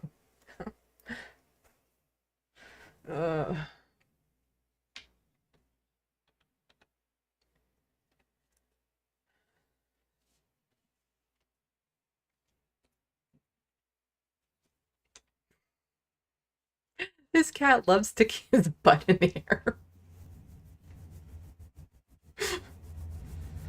Oh, you're an obscene kitty, you know that. Just keep that butthole away from the camera. One time he completely mooned the camera. Oh, hello, MIDI doctors. Anyway, why don't we get back into it? Like I said, I'm in a bit of a chatty mood because it's been a rough week. It's been a rough week. So there's the leadership issues happening with the Conservative Party right now federally, but then there's also the NDP. You see, Jagmeet Singh had the good grace to actually step down when he lost his seat as the leader of the NDP. Not to mention, the results for the NDP were horrid. The worst showing the NDP has had since pretty much forever. And everyone who's a former NDP or supporter, we all saw that coming because they don't represent the base anymore. They haven't for a long, long time. And people like me was saying a long time ago that unless there's a change in the leadership and you get somebody in who is like unapologetically socialist or something, progressive, you're going to lose big. And they lost big because they didn't do that. Too many egos at play. And then they get into their bubbles and there's an establishment within the NDP that are usually a little bit well off. All of that sort of stuff interfered with it. And, you know, I wish Jagmeet Singh well with whatever he does next, but we definitely need a new leader there. And so we've had one person step up before. Again, I don't know him, so I'm not going to endorse anyone. Yeah. I wouldn't say I wouldn't endorse anyone, but I don't know him well enough to say this is good or bad. But I do like a lot of the things he's saying, but I know people who know him. Let's put it that way. I know people who know him. And not that he's a bad guy, but maybe a little obnoxious. And maybe a little full of himself. I don't know. Okay, I don't know. But I do like a lot of what he says. I do have some issues with what he's doing so far, and we'll get into it in just a moment. So here we have Yves Engler, and he's the first one to step up for the leadership of the NDP. Now, he's been proposed by the riding he's in, the NDP Riding Association. That doesn't mean he's an actual candidate yet. So they've proposed him as a candidate. He still has to pass vetting. So that's the way it works in the parliamentary system. You can't just run for the NDP. The NDP has to approve you running for them. And there's a good chance he ain't going to be approved. And Yves is going to make it about the issues with Gaza and Palestine. That will probably have a lot to do with it. They don't like activists. The NDP does not like activists, even though that's kind of where the party used to be at. But they will not claim that's why they didn't accept him. They'll have some other BS reason like, oh, you didn't have enough proper signatures, or some technicality as to why he couldn't become a candidate. And we've seen it happen before. It happened provincially in BC where there was somebody who wanted to be candidate who was, really progressive and outspoken and popular and got a whole bunch of people to sign up. But then they found a technicality that they could use to not allow her to pass vetting. And so they've also increased the money it takes to run as a leader. So it used to be $30,000 that you needed as an entry fee, which is already ridiculously high for a party that's supposed to represent like the working class and be socialist and all that sort of stuff. Well, that has gone up to $100,000. You need to have $100,000 to enter the leadership race.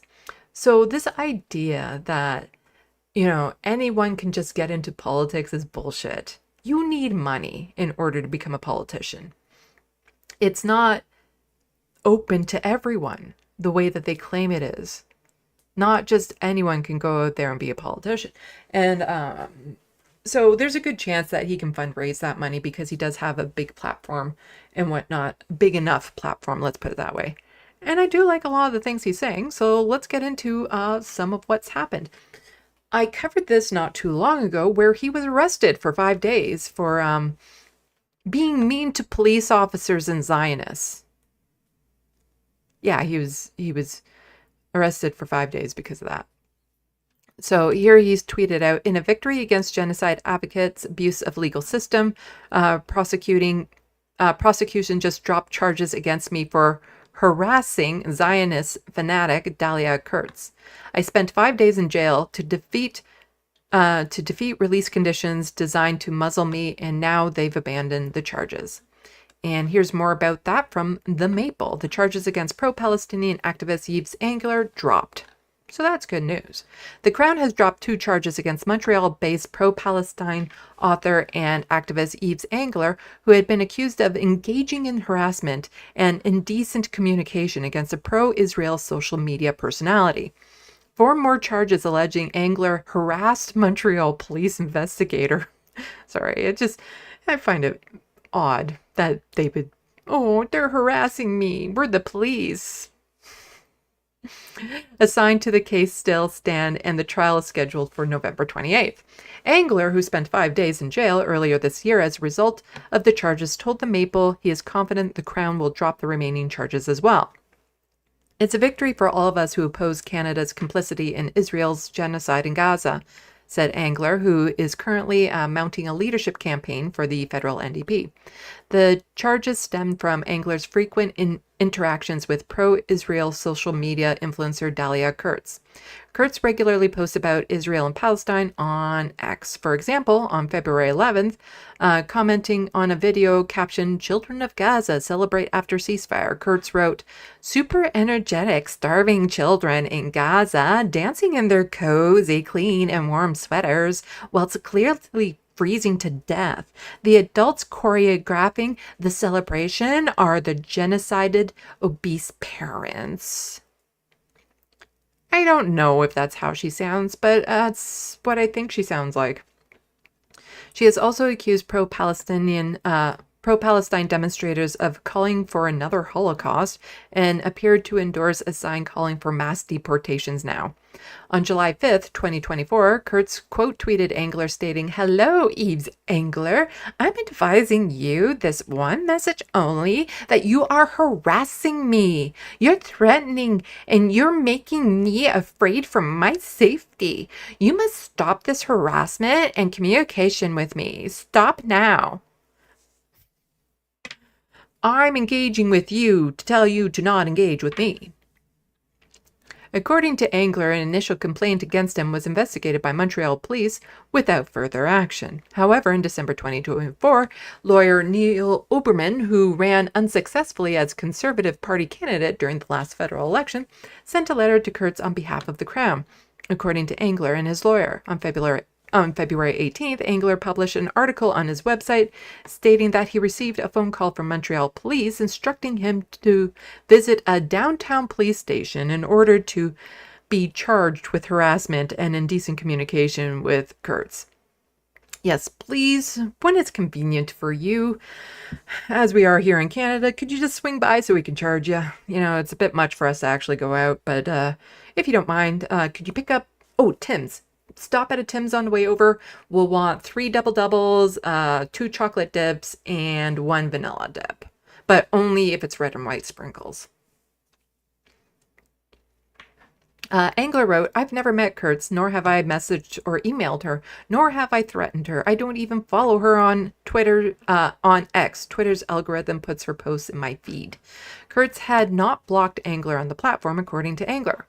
Angler, a father of 2-year-old and 7-year-old, wrote, "It's beyond absurd to suggest I'm a threat to Kurtz," but explained he was willing to stop directly interacting with her as a condition to avoid jail.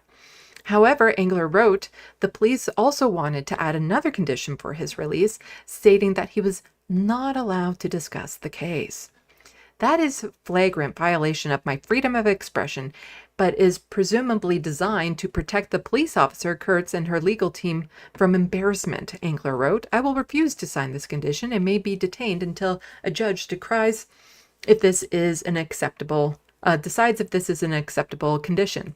The article includes a link to the page encouraging Angler supporter to email Montreal police calling for charges to be dropped. More than 4,350, one of them being mine, emails have been sent according to the website. The following day, Angler revealed that Montreal police would be laying additional charges, claiming he harassed the police by writing about the original charges.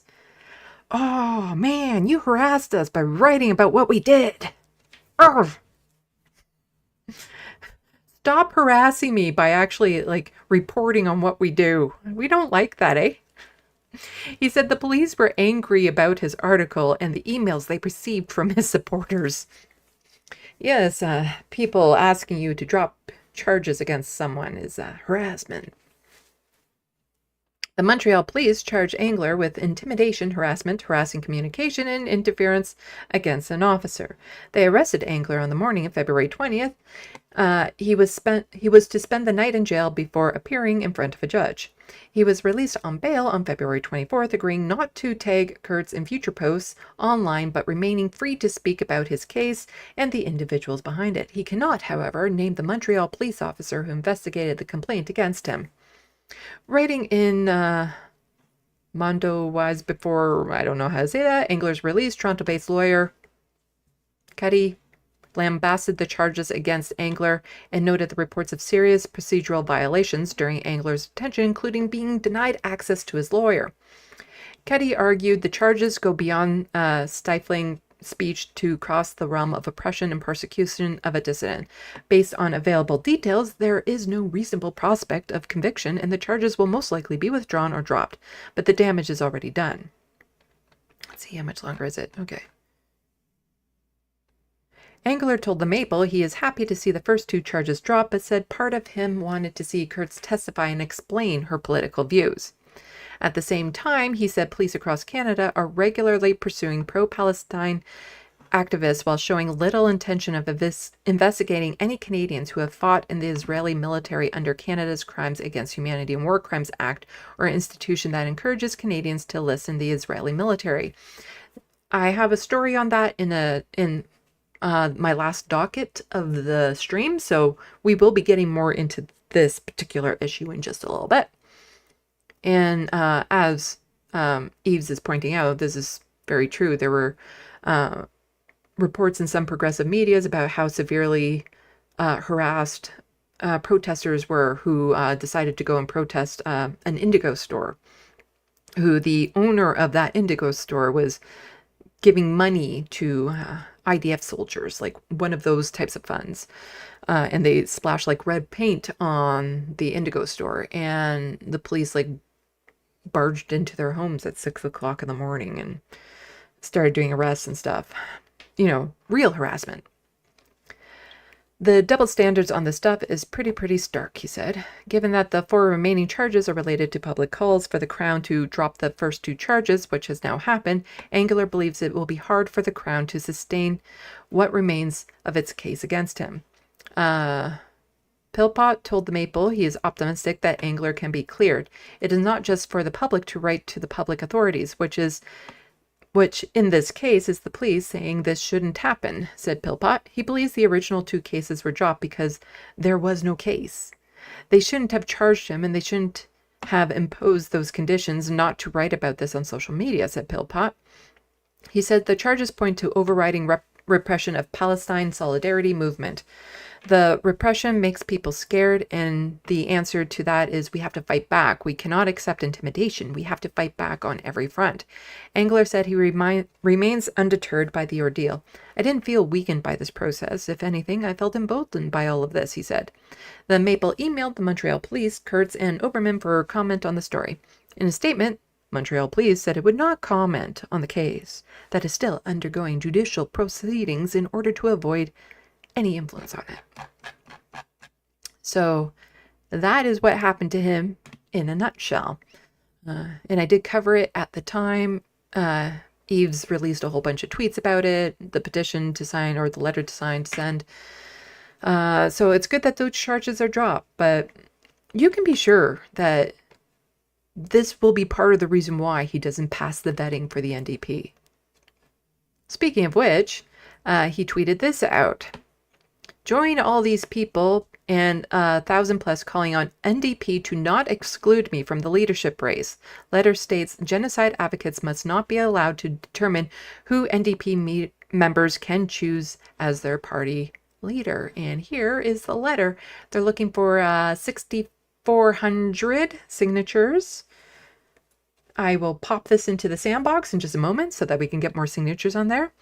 But this is basically saying, hey, NDP, don't you dare say I can't become a candidate in the leadership race. Like, that's the thing. He's not asking to be the leader here. He's just saying, I want my shot at it. I want my shot to become the leader, to put out my values, to express what I want, my vision of the NDP, and let the NDP base decide who they want. That is what Eves is trying to do at this moment. But the NDP establishment can block him from doing it by simply saying, yeah, you didn't pass vetting for this technical reason. So people can read over the letter if you like and give it a sign and send it off to let the NDP know that you want to see him as a candidate. Like, that's it. You just want to see him as a candidate. You might not even agree with him, but you feel like he deserves the chance to at least, air out, vent out his ideas and have it, what's the term when you test your ideas out in the public? Because that's what makes for a good leadership race, is to have a lot of candidates that have strong opinions and values. That helps with engagement, helps with intrigue, helps, get people involved and talking about the bigger issues. So let me pop this into the SandBox.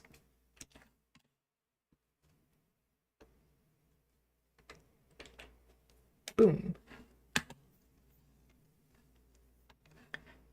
So the people can give it a sign. Now, here is where I get to one of my first really big critiques of Eves.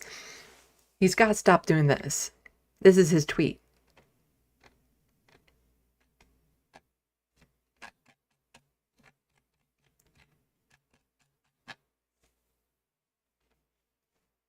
You got to make it shorter. You got to make it more punchy and shorter. And I know how frustrating that is, as I am a writer and I have a super hard time in making short statements. I get it. But that's why you have people on your team who can help you with that sort of thing, because nobody's reading all of this unless they're already going to vote for you. Like, this doesn't help to bring in new people. But just the first part of it here, Noah Zatzman is demanding a paper remove an article sympathetic to my campaign to lead the NDP. Is the disgraced former Green Party advisor worried I might win? On Wednesday, the Sarnia Journal published the NDP is shrinking, and we'll get to the article in just a moment. In response, Zarzman wrote a paper message under the title, "Can you remove this article?" It noted, "Hello, you've published an endorsement of notorious anti-Semite Yves Angler." It's calling him an anti-Semite because he believes that genocide should not be happening. "I consider him borderline neo-Nazi and a danger to the Canadian Jewish community. Angler was in jail a few months ago for 5 days for harassing Jewish journalists. Endorsement of his hate and incitement towards Jews is unacceptable for the Sarnia Media Group recipient government funding." Yeah, so this person, former Green Party advisor. I wouldn't recommend doing this against just any average person, putting them on blast like this. Not a huge fan of that. But also, I'm not keen on him doing this when the article's there. This didn't do anything. This didn't get the article. This letter from this person didn't get the article taken down. You didn't have to go into all of it to push back. If the article had been taken down because of this complaint from this person, then that would be one thing. But this is the article here. The NDP is shrinking and Yves Angler might be the reset it needs. In his latest column, Nathan Kukwallam lays out how Canadian politicians, from Carney to Singh to Sarnia's own MPs, say one thing and do another with foreign policy failures, police state expansions, and PR leadership. He argues it's time to take voices like Yves Angler seriously. It's been just over 100 days since Mark Carney became Prime Minister of Canada. He came in talking about fairness, responsibility, climate action, affordability, and immediately showed whose side he's on. His budget boosts military and surveillance spending. Bill C-2 expands police powers without warrant thresholds. He champions tough on crime measures borrowed directly from conservative playbooks, and so on and so forth, things that I've already talked about. He says nothing about the bombings of civilians in Gaza. He says even less about Canada's role in arming it. In 2024, Canadian companies exported nearly $19 million worth of military goods to Israel. So we know all of that. So meanwhile, this is what Canadian foreign policy looks like under Mark Carney. Polished words, zero accountability. Meanwhile, the NDP continues to shrink into irrelevance. Jagmeet Singh has turned the party into a social media brand full of style and absent of risk. There was a time when the NDP would have fought loudly for a ceasefire, for housing built by the public, for a wealth tax with teeth. Now we get vague statements, delayed positions, and personality politics. The pharmacare deal was watered down. Foreign policy was a black hole. The party has abandoned organizing in places where working class people actually live. And yes, this is the problem with the NDP right now.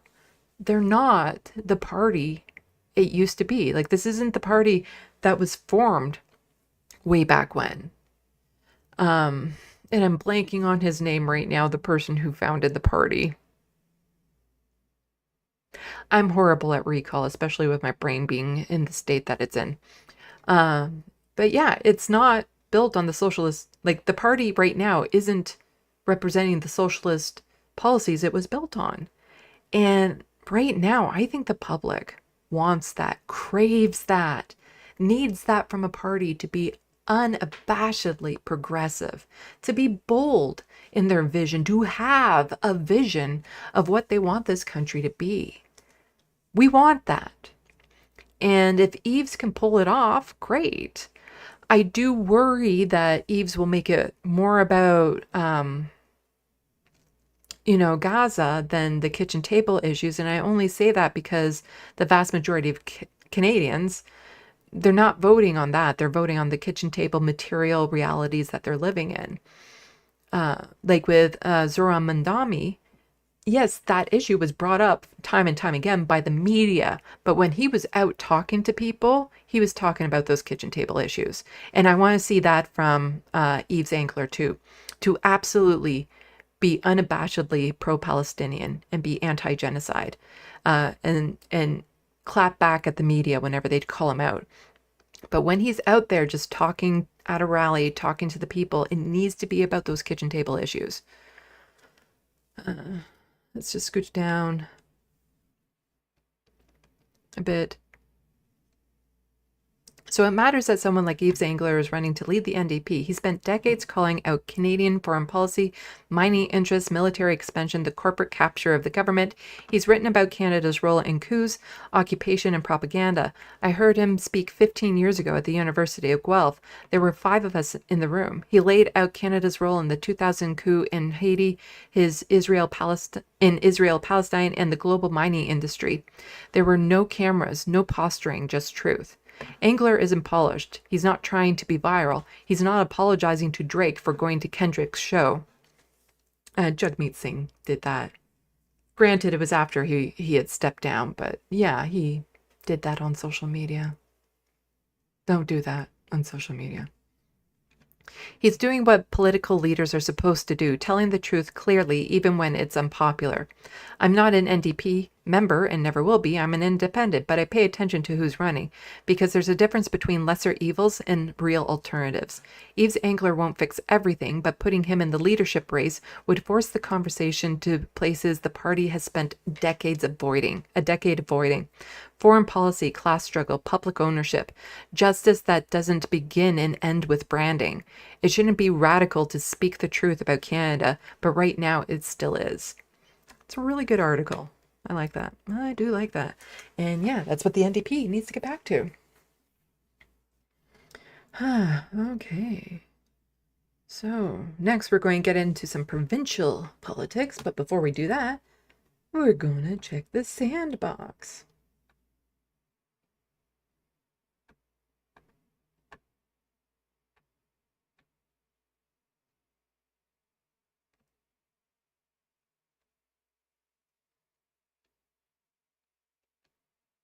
Attitudes among us as quality over quantity. The last is first. At least that's how I see it. John Lytham says, heavy are the heads that wear the crowns. That's why I prefer tiaras.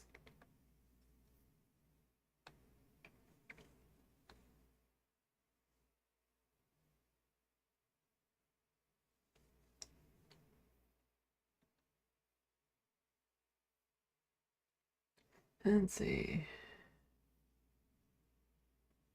Looney Tunes 9000, Free Palestine. Yep, I got my little bracelet and my little flag there that I got. I went to the Day of Palestine in my local area. It's an annual, it's been going on for 4 years now, apparently.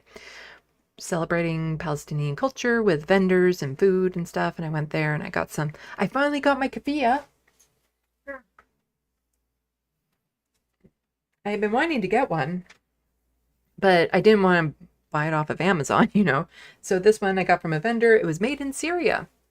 And so I'm super happy to have it. And then I got some other Palestinian stuff.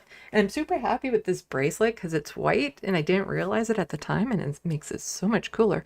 It glows in the dark, which, you know, everything should glow in the dark. So that's super cool.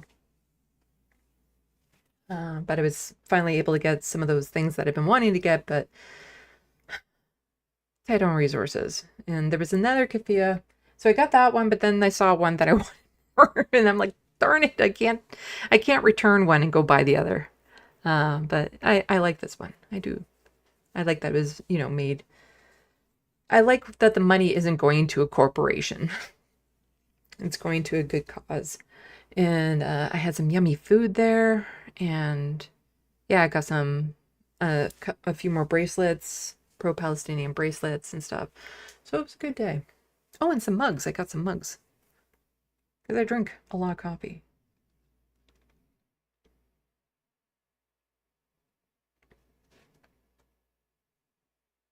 Looney Tunes 9000, Sandy's best Kurtz impersonation. I don't know if that's what she sounds like, but I'm fairly certain that's what she sounds like.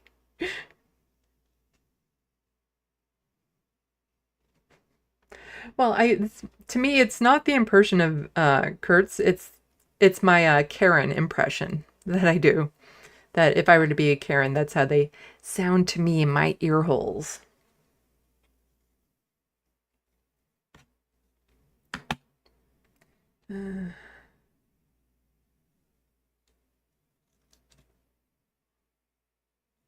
Jet journalism is illegal. You can't journal our ism. Yeah.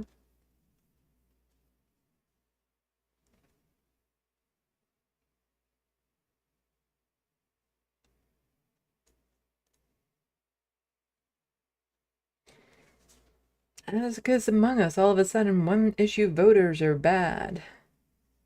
Don't know what you mean by that. No, I do want it, like, it's federal, so it makes more sense for Yves Engler to talk about Gaza and what's happening there more because foreign policy is a federal issue. But you do have to play the game, unfortunately. And, you know, it's good that whenever challenged on it, you be bold about it and not shy away from it and stand strong to it. But the average Canadian out there is worried about how they're going to pay their next bill. Wish it wasn't like that. But, you know, they're worried about our healthcare being crumbled. They're worried about all of that sort of stuff. And that's what they want the government to focus on. But it's important that he finds a balance and he doesn't make it about that one thing. If he wants to win. If he just wants to make it an issue, by all means.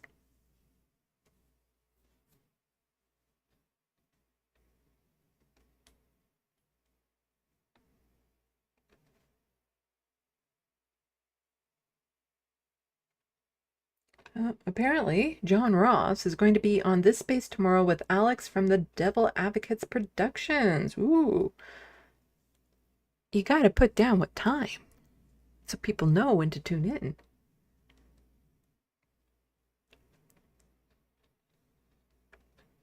Atticus among us. In the end, we win, but the present sucks. Yeah, pretty much. Well, the thing is it's not necessarily guaranteed. We always need people pushing forward. But as I say, you know, positive progressive change is always possible. It's become more difficult, but it's always possible. And that's something that we need to keep in mind, that no matter what, we can make a difference. We can make the change. And it might take us, you know, feeling like we're having to pull out nails from boards with our teeth or something, and it's painful. And we feel every creak in our body along the way. But without us doing it, it won't happen. But it's always possible. Like, that's the thing. It is always possible. The world has been in much dire, more circumstances, and change, positive, progressive change has happened. And true, we are backsliding in some areas right now. But that doesn't mean we can't turn that tide again. It doesn't mean we can't turn that ship around. Positive, progressive change is always possible. And we just need to, you know, believe it and fight for it. And no matter what, not give up on that idea. We have the letter hack in the SandBox. Did you see my drawing? Did you see my drawing? Did you? Did you?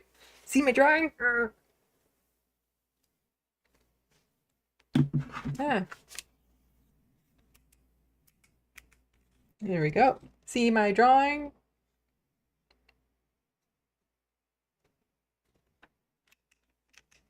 You see, I used to always send letterhack images of my drawings on Twitter or DM them. But Blue Sky doesn't allow you to add images to your DMs. I can't do that anymore. Because he kind of gets the credit for it.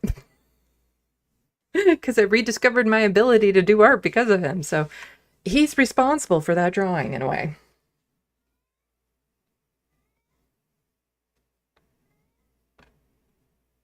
Let's see. And also, talking about this space, I'll be on this Wednesday, 4 to 5 p.m. Eastern, and we're hopefully going to get through the rest of the Charter of Rights and Freedom. Hopefully I don't get too off topic, because it's not the last Wednesday of the month. We have extra Wednesdays this month, and so the next Wednesday is the 31st, and that's when I will not be on. Instead, Minuet will be on. So if you have any questions for a 1400-year-old vampire about politics and social issues, start thinking of them now.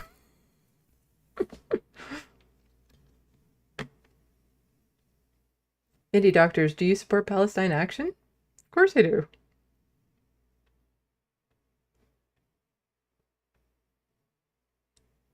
So Looney Tunes 9000 says the Devil's Advocate is at 6 p.m. Eastern. And John Ross says 5 p.m. CST.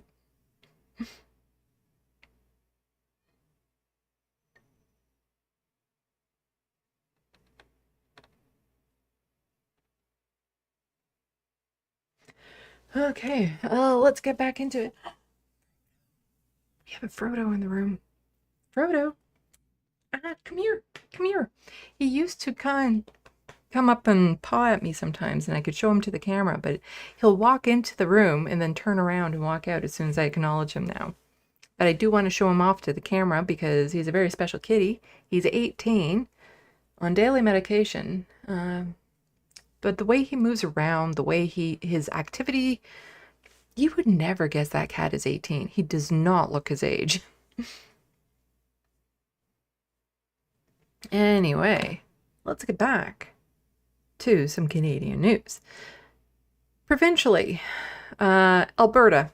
I feature Alberta a lot on my channel, and it's one of the things that you get featured on my channel if you're doing something really good or really bad. You can imagine why I'm featuring Alberta so much, and they give me plenty of content to feature, unfortunately. And something I covered back when it happened was the wildfires that hit Jasper National Park. Now, Jasper National Park is also a town. People live there, and a lot of people lost their homes. And there was a lot of issues around jurisdiction because it was supposed to be a municipal issue, but like provincially, wildfires is what it falls under. But since it was federal land, then maybe the federal government was supposed to take over it as opposed to the provincial because it's a federal park and all that sort of stuff. And it was completely mismanaged.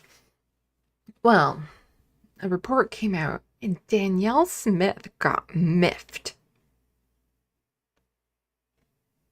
Alberta Premier, and this is from CBC, Alberta Premier demands apology from fire-stricken town of Jasper. You apologize to me, town that burned down. Danielle Smith says report is unfair and it's untrue.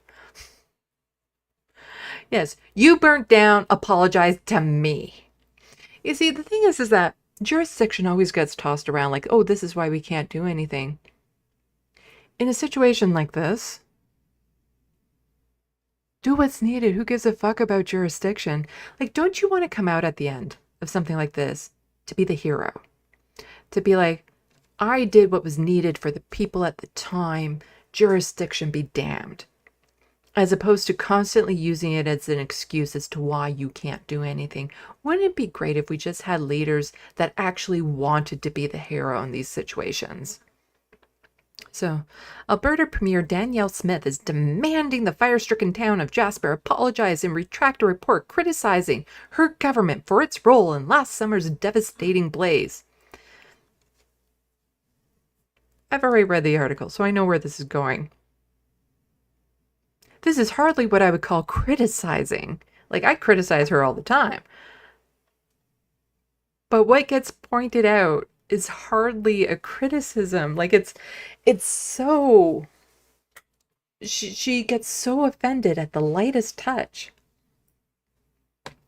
Smith, speaking at an unrelated press conference in Edmonton, also blamed the federal government for failing in the fire response by not asking sooner for provincial help and for not clearing out dead trees that provided fuel for the flames. You weren't sweeping the forests. Federal government that I can't stand and I want to separate from and I refuse to actually cooperate and work with. You weren't sweeping the forest. I'm very disappointed that the report politicizes what actually should be a very successful example of unified command, Smith said on Friday. Yeah, they're the ones politicizing it, not her. This report comes as a shot out of the blue. It's unfair, it's untrue, and I would like the team to withdraw it. Smith added, this was a federal fire. No, it was a wildfire, actually. I don't think the fire cares about our politics. That's the thing about climate change. It's not municipal, provincial, or federal. It's climate change. Doesn't care about our politics. This was a federal fire. It took place in a federal park, and it was a Federal Parks Canada response. I would ask for an apology from the city, municipality of Jasper as a result, she continued. We want to work collaboratively with our municipal and federal partners. Yes, we want to work with you, but we're trying to separate, and I talk shit about you all the time and how I'm not going to work with you, but pointing a finger at others when they should be looking at what they can do to improve their own response would have been far better outcome, says the person that probably should have looked at what she did during this and try to figure out how she could improve her response. A Jasper municipal spokesperson said the municipality will not comment directly on the province's statement, but did want to clarify that the after-reaction review was commissioned by the municipality and independently authored with the intent of supporting continuous improvement in emergency response and coordination. The review focuses specifically on the municipality's role within the unified command structure during wildfire. It does not assess the actions of Parks Canada or the province of Alberta, nor does it cover recovery efforts or broader environmental condition. The statement said the municipality deeply appreciated the role of Alberta Wildfire, Alberta Emergency Management Agency, and other teams played up in response throughout the recovery process. The report commissioned by the municipality reflects a survey of firefighters and other frontline staff who battled the blaze, which destroyed a third of the buildings in the town located in the federally run Jasper National Park. Let's see. The report said Smith's United Conservative government complicated the response by regularly requesting information by attempting to make decisions despite not having jurisdiction. So she kept on. This is like, you can get involved to help out by saying, what do you need? But to go and butt your head and constantly taking away from the emergency response workers by asking information, pulling them away from their jobs, as opposed to just saying, what do you need and we'll provide it, didn't help. While Alberta Wildfire actively supported firefighting operations and participated in the incident management team, jurisdictional overlap with the province created political challenges that disrupted the focus of incident commands, leading to time spent managing inquiries and issues instead of directing the wildfire response and re-entry, the report reads. Smith and her government had no involvement in the lead up to the fire hitting the town, but also that the report didn't accurately convey Alberta's contributions, including $181 million worth of support in disaster recovery funding, evacuation payments, and more. We all have to look at what we have done in the past and how we can improve, and I don't think that Parks Canada and the town of Jasper has done an adequate job of that. They did not praise me enough. I hope they go back to the drawing board. Opposition leader Naheed Nenshi said in a statement, Smith's response to the report puts politics above people's lives. Rather than accepting responsibility and promising to do better, they do what they always do, lash out at any criticism, insult others, and refuse to accept any blame for the mistakes they have made, Nenshi said. Earlier in the day, Smith took to social media, and we can skip over the rest of this because there's a little bit more on it in video form. So this is from Gail McGowan. The firefighters and other first responders are the ones who told the report authors the provincial government got in the way of the response to the Jasper fires. They were speaking from their own experience. Smith is trying to put a chill on anyone criticizing her government. And Alberta's premier is demanding an apology from the municipality of Jasper over a new report. And let's listen in. So 358 buildings almost were destroyed almost a year ago. Apology from the city as this report comes as a shot out of the blue. It's unfair, it's untrue, and I would like them to withdraw it. We were not asked for support until after the town burned down. So whatever it is that they are trying to do to deflect blame, I'm not impressed with it, and I would ask for an apology from the city as a result. You need to apologize to me. To me. For like, I was interfering, but you need to apologize for me for putting me on blast and making this about politics. What I think went wrong is that they didn't do adequate fire protection and fire guard clearance, and then they didn't call in for unified command early enough. We had a lot of resources we could have brought to bear. They didn't ask for them until the fire breached the... You see, they had to ask us first. It's not like we were going to offer. We weren't going to offer the federal government to be like, hey, we're over here. Do you need us? No, they had to come to us, and they didn't do that soon enough. So we just let Jasper burn. The city, and by then, now you're into a cleanup mission, and it's all hands on deck at that point. So it's unfair assessment, and I don't accept it. This report... But then we have the breakdown, who covers Albertan politics. And they say Smith claims that she had nothing to do with the fire until well after the fire entered Jasper, 2 hours after the fire entered the town site. I've been in constant contact over the last couple of days with not only my team, but also reaching out to federal counterparts where we're working together with the city of Jasper. So here kind of goes counter to what she was saying in the last video. Hey, everyone. Hey everyone, like you, I'm watching the tragedy unfold in Jasper. And my thoughts are with the people who have evacuated and are watching this as well, and also those who are still in the community. Make sure if you can leave, please leave safely. Take care of yourself. Also to the emergency responders and firefighters, we wish you all the luck in fighting this fire and keeping safe as well. I've been in constant contact over the last couple of days, not only with my team, but also reaching out to our federal counterparts, where we're working together with the City of Jasper, as well with Parks Canada and our own Alberta Emergency Management Agency. And we're going to do everything we can to put this fire out. We're going to do everything we can except actually talk to Ottawa and offer our services. We're just going to sit around and wait until they come to us, because that's how it works here in Alberta. They have to accommodate us. And if they don't accommodate us, then we're not going to help out. Who has the marshmallows?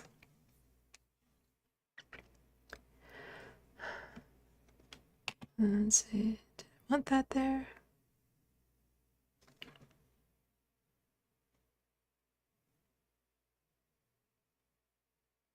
Oh, right. Okay, I get the order now. So,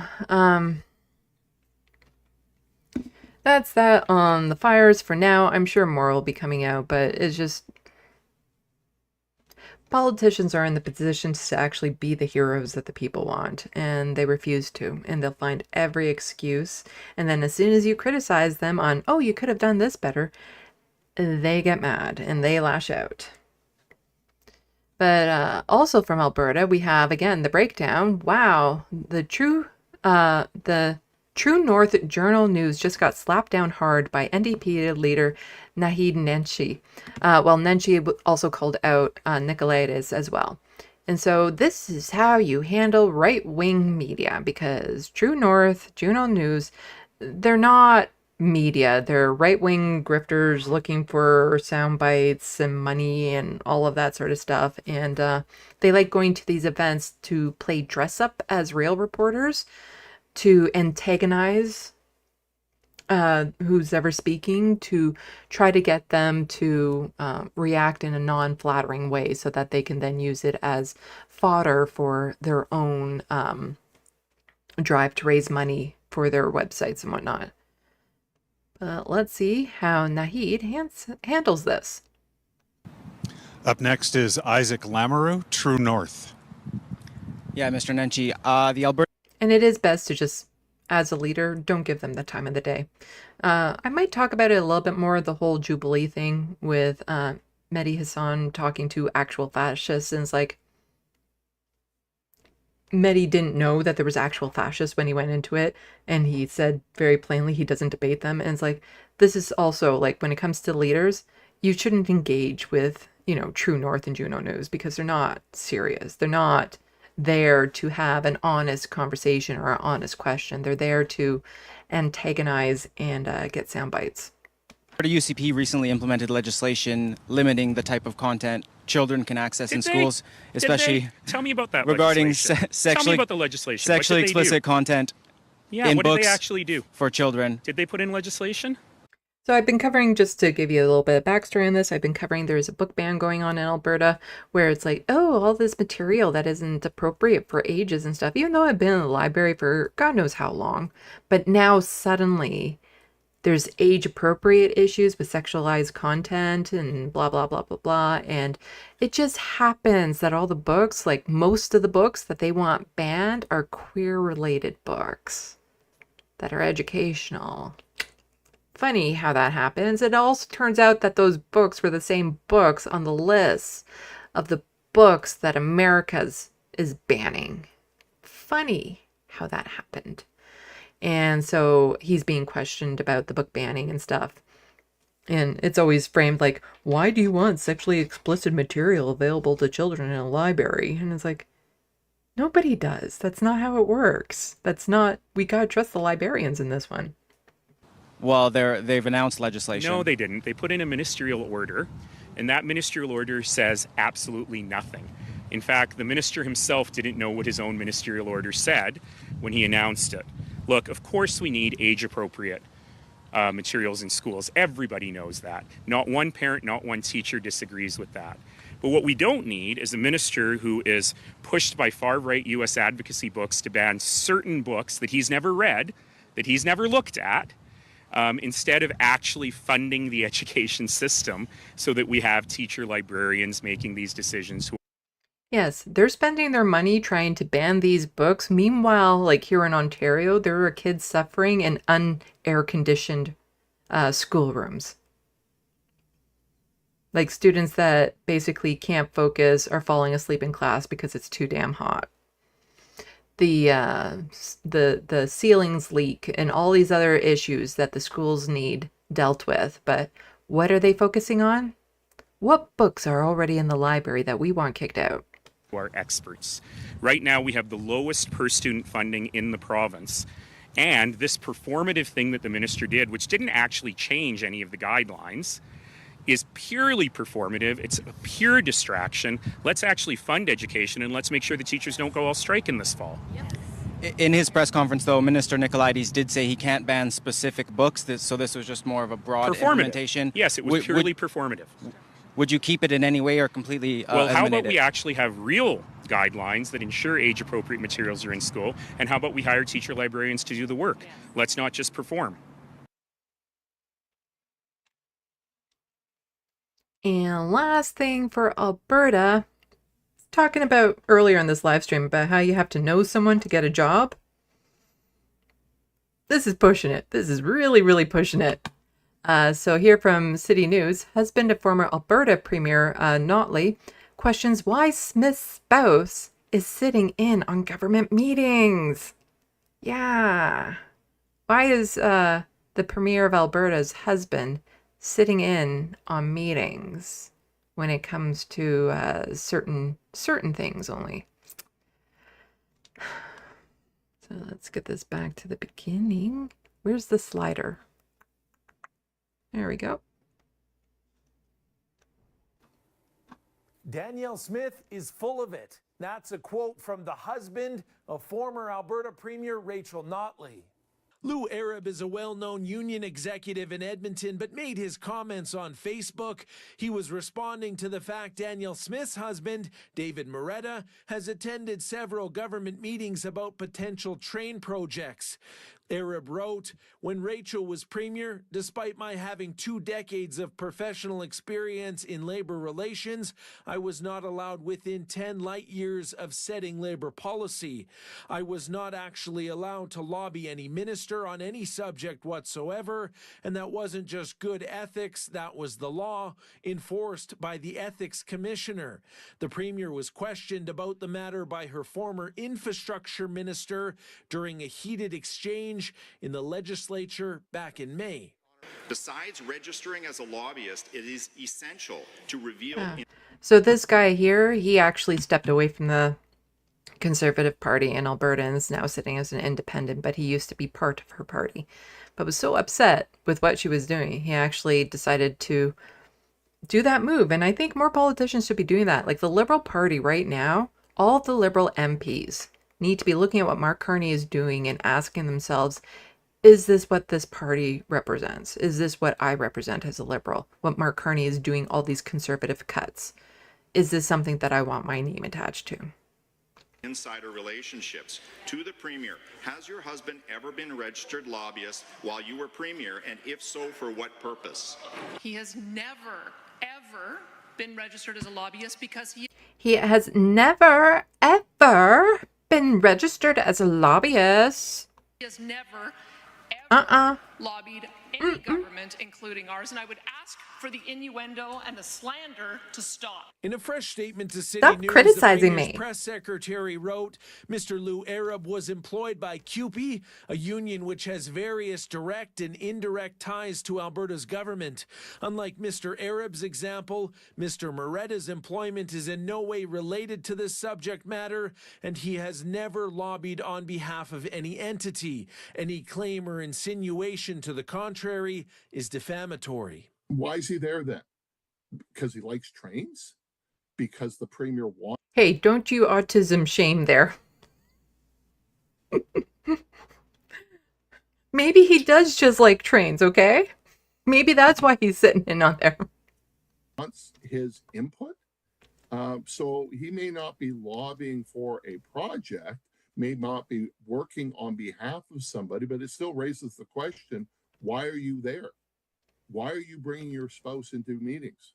In a statement, the NDP called the situation a conflict of interest, inappropriate and utterly unacceptable, and said the Premier should keep her husband away from government business. City News has reached out to the Office of the Ethics Commissioner to see if any investigation will be done. From Edmonton... Yeah, it's absolutely inappropriate to be bringing your spouse in on this. Even if the spouse is completely qualified for it, there needs to be that barrier, because there is way too much corruption within the government. We all know that. Like, even if you go back to the riding that Pierre Poilievre is running in Battle River Crowfoot, I think it is. The person who left went immediately into a lobbying job. Not shocking. And quite often you do see family members getting appointed to boards or committees or lobbying, and it's all about who you know. And it's not just in Alberta, it's also in Ontario. Not shocking. I think we all know that. Since Doug Ford is the de facto mayor of Toronto, this seems problematic. 6 months after announcing he was stepping away from politics, former Ontario Cabinet Minister Michael Ford has signed up to be a lobbyist at Toronto City Hall. It's all overlapping when it comes to politicians and their families and getting their families into all these sorts of positions and high-paying jobs. And it's all about who you know, and how much power you have. There needs to be far more clear guidelines on like family members and stuff getting involved. And it's like, it might be unfair, sure. But that's what when you choose to become a politician, you have to be willing to make those sacrifices.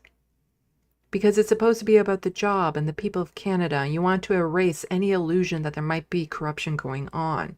And if that means your spouse can't get a very specific job within a very specific field, tough. There's other jobs that I'm sure they are more than qualified to do. They don't need that one. There's other things not related to the government that they can be doing, I'm sure. But speaking of Ontario politics, one thing that has been devastating to cover on my channel is all the supervised consumption sites being shut down in Ontario because of Doug Ford. And we all knew where this was going to go. And the numbers are in. And is exactly what we said would happen is happening. And it's devastating that the amount of social murder Doug Ford is responsible for, and yet he still got elected in, is disgusting. And it's only going to be increasing. The quality of life in this province is only going to go down. Yet he would still win an election today. It is beyond frustrating. But these overdoses, the deaths related to them, these are on Doug Ford. Doug Ford is directly responsible for these, because with the supervised consumption sites, there were overdoses, but there were no deaths because there were people there to help out. So from CP24, overdoses at Toronto drop-in centers have spiked since closure of 5 supervised consumption sites. A Toronto-based network representing more than 50 drop-in centers and allied community agencies say overdoses recorded within these spaces have skyrocketed since new provincial legislation forced 5 supervised consumption sites, SCS, across the city to shut down this spring. According to data collected by Toronto Drop-In Network, TDNIN, overdoses at its member sites are up 288% in the month of June compared to the previous year. The network said it immediately noted a sharp increase in overdoses at the drop-ins under its umbrella in the month following the closures, which were ordered to take effect by no later than March 31st. The increase in April amounted to 75% jump from the same month in 2024. The following month, the city's drop-in saw 175% more overdoses than in May 2024, TDIN found. To put things in perspective, the NEC board's manager and their member organizations, which serve people who are homeless, marginally housed, or socially isolated, were reporting less than 10 overdoses per month at their sites prior to the March closure of supervised consumption sites. Those numbers have now reached the high 60s. Melanie Joy said, calling the increase staggering and alarming, Joy said drop-in staff have not been able to reverse every overdose they've encountered, and that there have been some fatalities. That was completely preventable. This is on Doug Ford. This is completely on Doug Ford. In addition to the tragic loss of human life, drop-in staff have now been forced to become first responders, Joy said. Imagine what it's like to be serving a meal on 1 minute, responding to an overdose the next, and then returning to meal service. The trauma associated with responding to an overdose cannot be quantified with a data point. The Toronto Drop-In Network started collecting overdose data at drop-in centers prior to March 31st closure of the supervised consumption sites, adding that in the last 3 months it has seen a devastating jump. We predicted this would happen, and as a community, we warned decision makers. The community mobilized, petitioned, held vigils, and spoke out, but too many of our warnings were ignored, Joy said. The services provided at SCS's reduced overdose deaths, prevent the spread of infectious disease, and connect people to critical community services, including housing, mental health support, and care. Responding to overdoses without support's terrifying drop-in worker. Sarah Evans works in a drop-in center in the city's downtown area that previously had 4 supervised consumption sites in close proximity, but is now down to 2 since this spring. She says she's experienced the reality of the overdose data gathered in the TDIN firsthand. I hadn't crawled under a bathroom stall door in many years to help someone experience an overdose, and we're back to having to do things like that, she told CTV News Toronto on Wednesday evening. Evans, who is a member of Toronto Overdose Prevention Society, helped set up and operate Toronto's first unsanctioned overdose prevention site in Moss Park in 2017, which within about a year became a provincially funded consumption and treatment service that provided both supervised consumption as well as a range of services and supports for people who use drugs. And the difference between that and having somebody come running in the door screaming that someone is not breathing outside and that you're not expecting it and you don't know how long they've been out there and have been without oxygen, you're running to grab the naloxone and somebody call 911. It's a really terrifying, awful experience for everyone involved, she shared.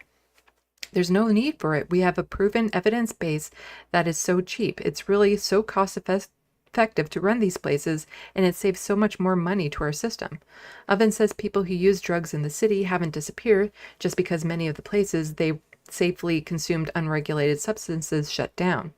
Closing safe injection sites does not make people disappear. These people do not just go poof into thin air. When you close these sites, they go somewhere and they still have struggles, she said, adding this has led many to consume their substances in and around drop-in centers, in restaurants, businesses, coffee shops, and other unsafe places, often alone. This is what it was like before sites opened, and this is why many of us were so desperate to see them open and why we worked so hard to get these sites open. And then this goes over how they reviewed the SCSs after a bystander was killed near one of these sites, although I don't think it's ever been shown if it was actually in relation to that site or if it just happened to be by that site. But I've talked about that before, so we can skip over why they did that and go to here. None of what the province promised has been fulfilled, says drop-in worker. Evans, however, charged that the promises made by the Ford government when it came to heart hubs have not been fulfilled. So Doug Ford said, oh yeah, we're going to get rid of these supervised consumption sites and have these heart hubs that provide housing and all the supportive stuff. Oh, but you have to not consume at all. So you have to be completely clean in order to go in the first place. This smooth transition with sites closing absolutely false. None of what has been promised available still to this day, she said. People are now overdosing in our bathrooms and they're overdosing in our parking lot. Popvik, meanwhile, said that each heart hub transitioning from a drug injection site, including those in Toronto, opened their doors on April 1st as planned, and their operations were supported by funding from the province. The ministry has signed an agreement for operational funding with each heart hub that has met its obligations under the terms and conditions. For hubs where they have yet to meet their obligation, we have extended startup funding to continue to support their delivery of comprehensive mental health and addiction support, with the goal of signing a permanent operational agreement as soon as possible, she said. Joy of TDIN says the same life-saving harm reduction services and program that were offered at supervised consumption sites should still be made available to people who use drugs. We need infrastructure that includes harm reduction supports and care. Without it, we will continue to see devastating increase in overdoses and overdose-related deaths in drop-in centers and in the broader community. We are urging the province to include harm reduction services in the new Heart Hub model.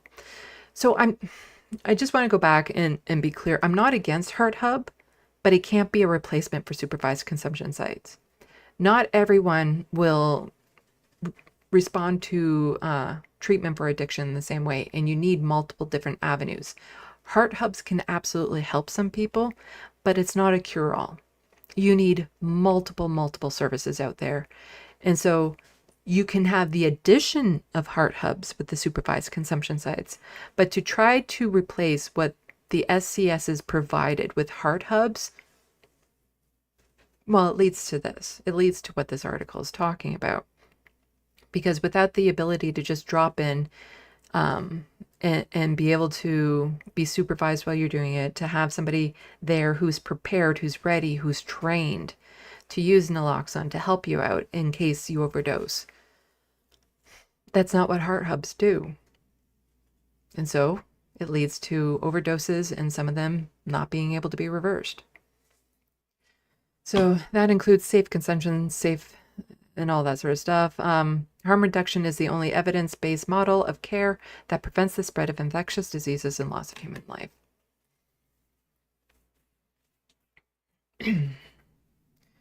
And speaking about more of Doug Ford's failings, we have this from the Toronto Star.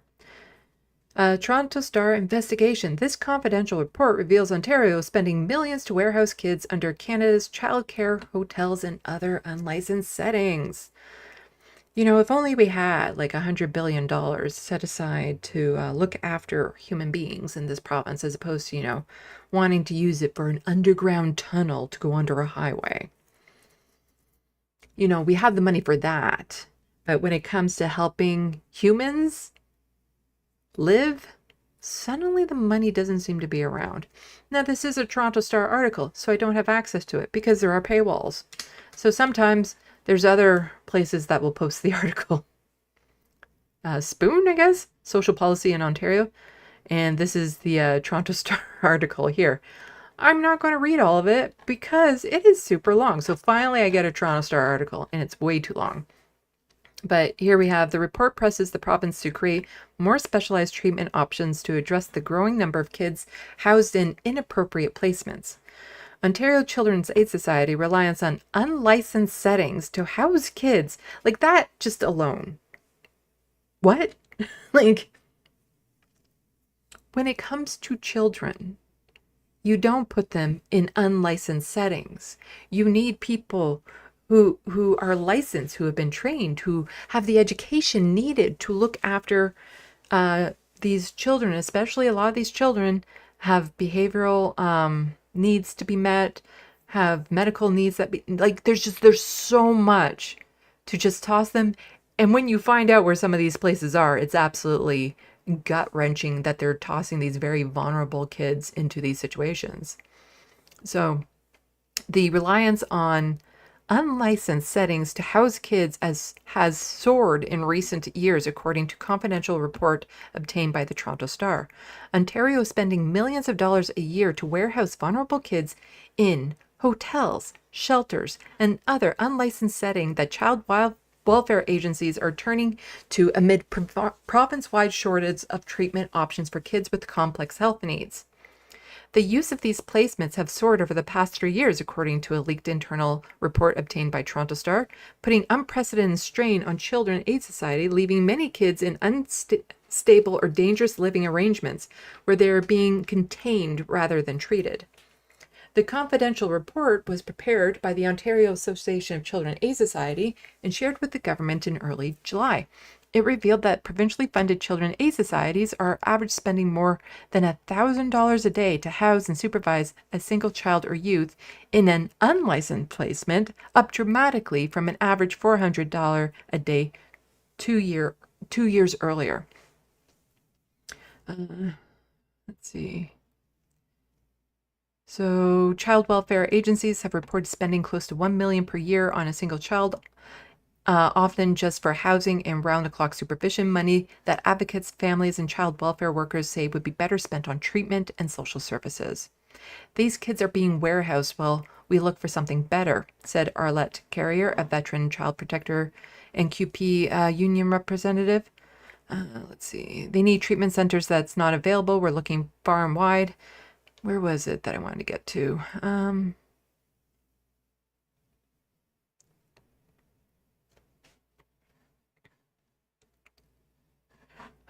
Struggling mental health. So there was certain spots in here that I wanted to get to. Since the report shows the number of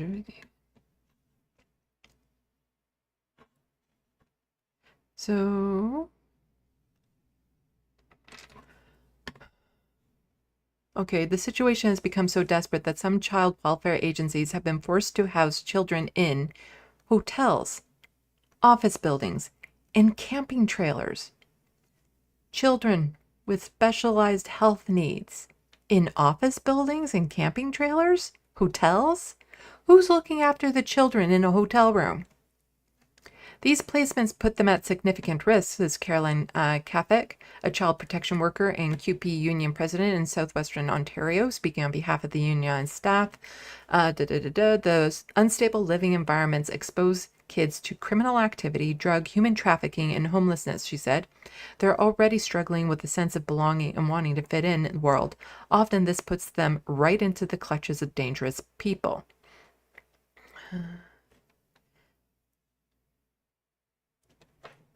There was another part that I wanted to get to.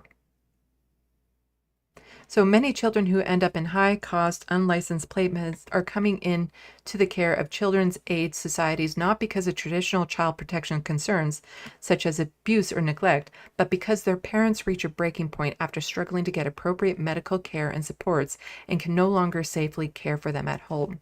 So these are very special needs children with, behavioral problems, healthcare needs and stuff.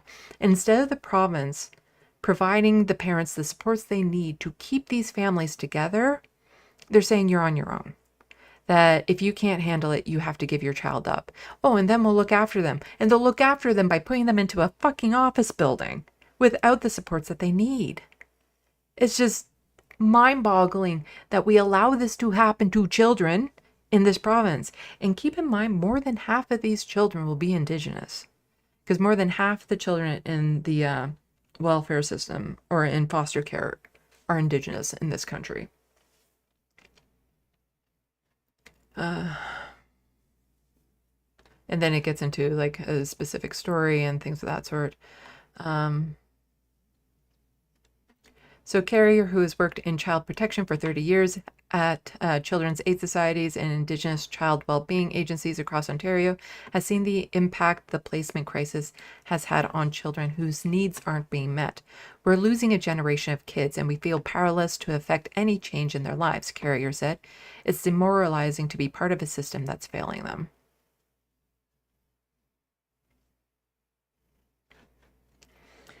Just absolutely devastating how what's happening in this province, the quality of our lives, what's like the material needs of our lives, what's happening to our children, the seniors in long-term care homes, our healthcare system, people who are addicted to drugs, what's happening to them, all of this is the fault of the Doug Ford government. 80,000 people in tent encampments last year. That's Doug Ford and what he's done. And yet he keeps on bragging about all the jobs he's going to bring in and how great he is and how he's so good for the economy and he's going to build that. AmCam deal or whatever with the Americans and all of this sort of stuff. But here we have from T-Dot resident pointing out Doug Ford has added 1,800 manufacturing jobs in 7 years, despite Ontario's population growing by 1.5 million. And this is Stephanie Bowman. She is an Ontario Liberal MPP, saying update new jobs number in manufacturing. Ford promised to create 300,000 manufacturing jobs. As of June 2025, he's only created 2,000. Ford likes to pose for photo ops with workers and talk a good game. But too bad it's all showmanship, not leadership. Oh, and speaking of some of these jobs, beer store to close 10 more locations across Ontario. And this is because Doug Ford decided to... the liquor in this province used to be provincially run. The beer store, the LCBO. And so that meant that any profits would go into the provincial coffers. It was all good. It was regulated. And then he's like, nah, I'm going to let it so it's privatized. And we're going to let all these companies come in and everyone can sell alcohol, even across the street from a high school.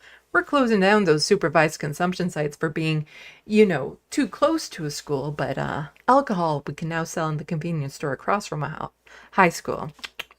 And it turns out that by allowing everyone to sell alcohol, the stores that for decades have been doing it as their sole business are going under. Not shocking. And people are losing their jobs because of it. Latest closures include lots of locations. So 10 more beer stores locations across Ontario will be closing down effective September 14th, following dozens of other locations closing since the beginning of the year. This is not an easy decision, not one we make lightly, said Ozzy Ahmed, Vice President of Retail for the beer store. All efforts will be made to support employees through this process in alignment with commitments and agreements, he said.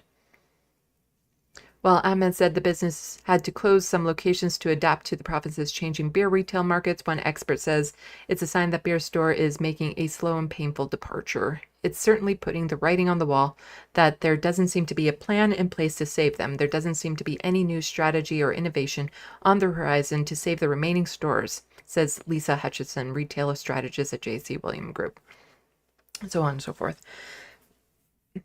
I liked how alcohol was dealt with in this province with the beer stores and the LCBO, because you really did have to go out of your way in order to access it. So let's say you're a recovering alcoholic. You simply just didn't go into it. There'd be some wine locations in grocery stores or, in wineries and whatnot, but just going into a convenience store, it wasn't in your face. Going into the grocery store, it wasn't in your face. It makes it so much harder. And then it's so much more accessible to people to just, I'm at the store, I might as well pick up some alcohol too. Because you know what? Life is shit right now. And a lot of people are turning and looking for escapes. And alcohol has now become one of the primary ways to do that. And Doug Ford promotes the hell out of it. Even though it clogs up emergency rooms now with people with alcohol-related injuries.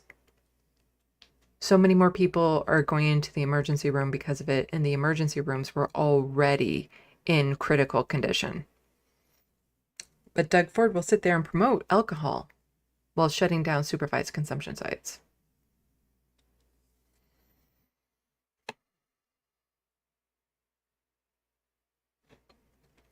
But, it's not just Alberta and Ontario that suck. There's a province that's doing really stupid things considering they're run provincially by the NDP. But they also the supervised consumption sites, they're also very anti-homeless people and will do things to just try to erase them as opposed to helping them, force them into treatment, things of that sort. So they're already horrible on multiple levels. But, as I keep on saying up here, that one thing Canadians love to do is, get all snobbish when it comes to Americans and their healthcare system, saying, oh, we're so much better up here. Look at our healthcare system.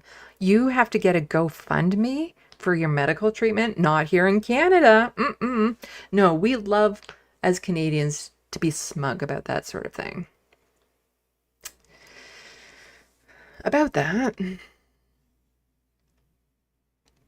So Premier EB praises those donating to GoFundMe. So a 9-year-old can afford the life-changing medication his government stopped funding. So it's happening up here now too, that families have to start GoFundMes to get medical treatments that they need. Because also keep in mind, the medication up here, you know, some will be funded by the government, like the provincials, but pharmacare is not universal. Pharmacare is not a thing. And when you have a government that stops funding certain medications, then you have families having to turn to GoFundMe because they have no other options. So instead of expanding our healthcare and making it more accessible, they're doing this. And to praise those donating to a GoFundMe, like, thank you for doing our job. Because as Nora Leto was saying, yeah, you could just be funding it yourself. You could be the hero in this situation. You could be helping this 9-year-old child live a healthy life.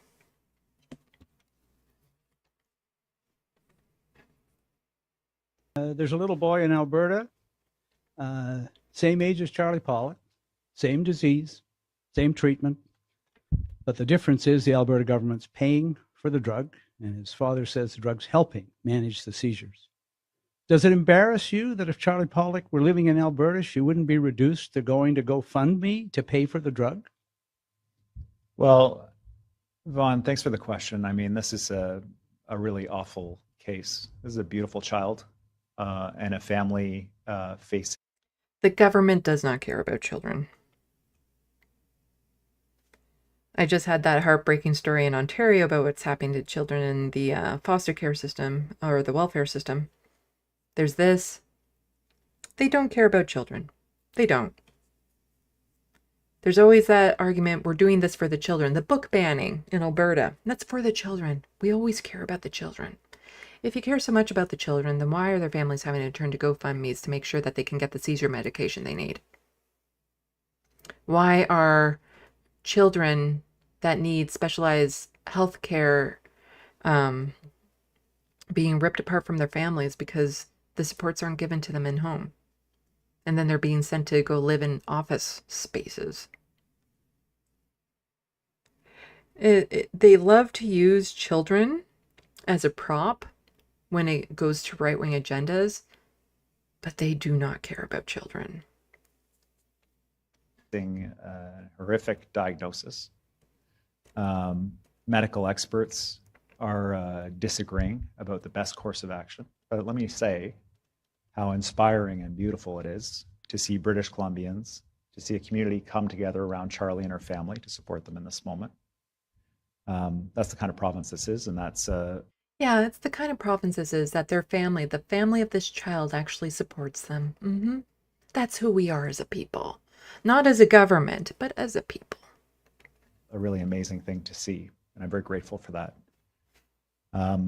We said from the beginning, the minister has said it, I've said it, that politicians should not be the one making decisions about medical care in this province. I believe that very strongly as a fundamental principle.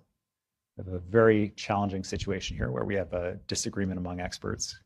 We received a letter this morning from slightly more than a dozen experts in Batten disease from the United States who wrote to the minister and I,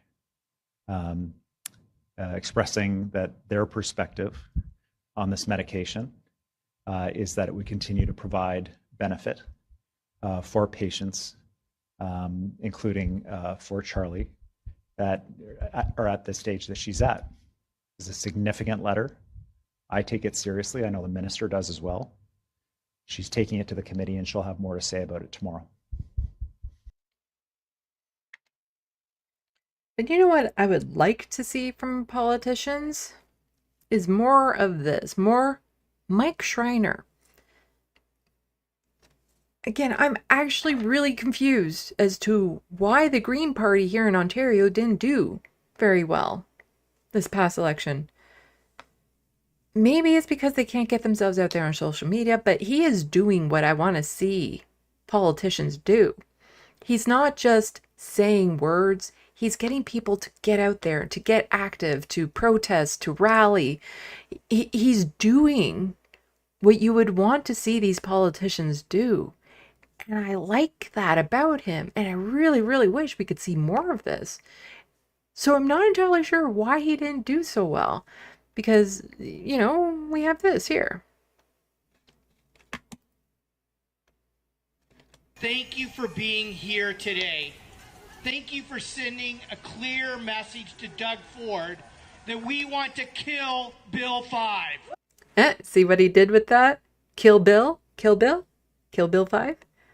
You see, there's a Kill Bill 1 and Kill Bill 2. But now, Kill Bill 5? Huh? See? Okay. We want to reverse Bill 17. Yes.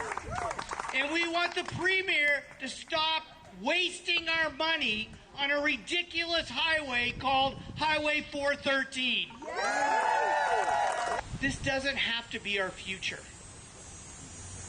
A people-powered movement can stop Bill 5. This is what the NDP should be doing.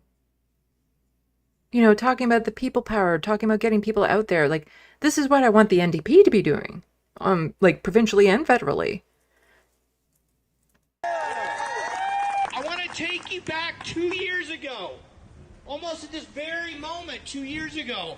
I remember being at a rally against Bill 23 and saying to the Premier, keep your hands off the Greenbelt. And there were people there saying, Mike, it's a done deal, it's too late. And you know what? It wasn't too late, because we saved the Greenbelt. We, the people of Ontario, saved the Greenbelt. That's the exact kind of people-powered movement that's going to... Oh my God, I just noticed her purse.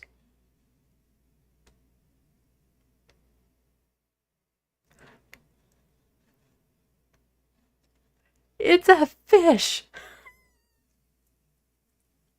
It's a big fish. Her purse is a big fish. Anyway, sorry. Really got distracted. ADHD. People-powered movement kind that's of going to kill Bill 5. Yes. That is what I want to see politicians do. Is to get people engaged, get people to be activists, to get involved, and really encourage people to use the power we have to make the change, make the positive, progressive change we want to see. Okay, so I have one more docket to go. It's not terribly long. Providing I don't read the entire article there. It's one really long article. Going to touch on some stuff to do with Gaza and a couple one-off stories. So, before we do that, let's check the SandBox. And I think I need another drink. Yeah, I do. Okay, I need to get another drink. I'm just thinking about leave you guys something to watch while I'm running to the kitchen to get a drink. If I go back to, I think, my Instagram.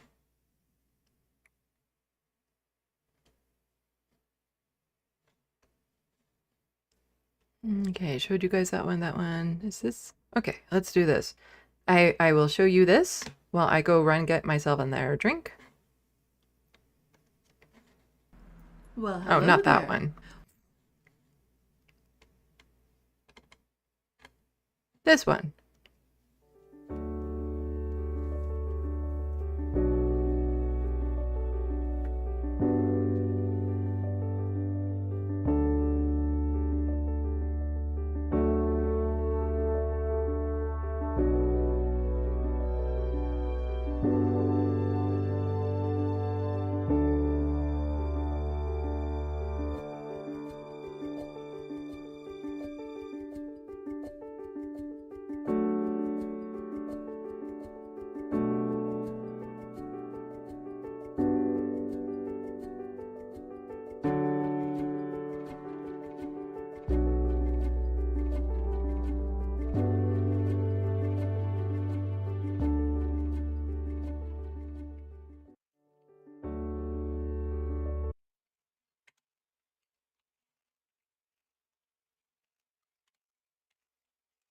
Okay.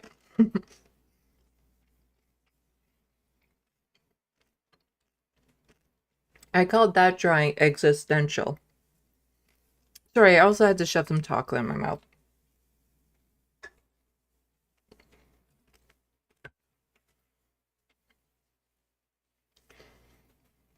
Because to me, it had the expression of looking into the mirror and seeing somebody you didn't recognize. That you're seeing your face change before you, or something like that. So I called it existential.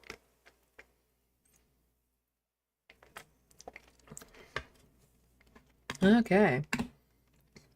Let's get back to checking the sandbox.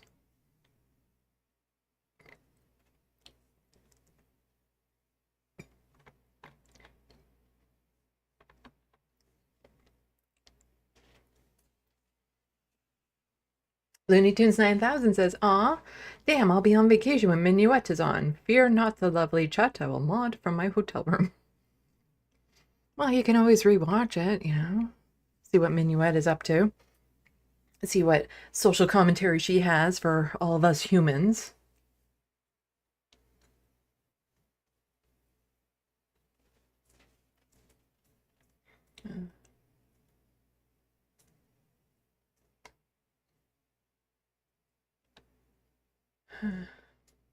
Grand Theft Autobot. Federal owns the fire? Apparently. Jet, Sandy's Valley Girl Smith mock is basically spot on to what she actually said, regardless of how she actually said it. Lots of people liking my Karen, Canadian Karen. Grand Theft Autobot. Quit being such a Danielle, you hoser, eh? And welcome to the sandbox, Grand Theft Autobot.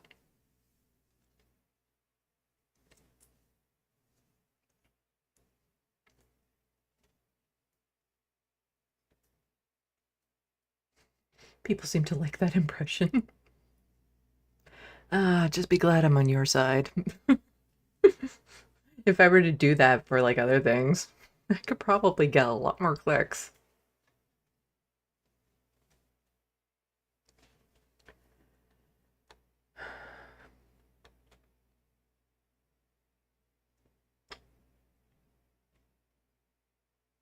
Let's see.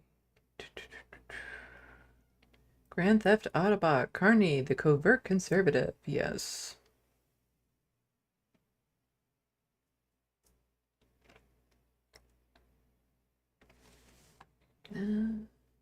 Looney Tunes 9000 says you should buy my book, and you should. I keep on getting paranoid because I have my other book right there, right out of camera's view, that one day I'm going to grab the wrong book and be like, hey, buy my book, and you find out which the other book is, that I'm not ready for people to find out what it is, for reasons that would become very apparently clear.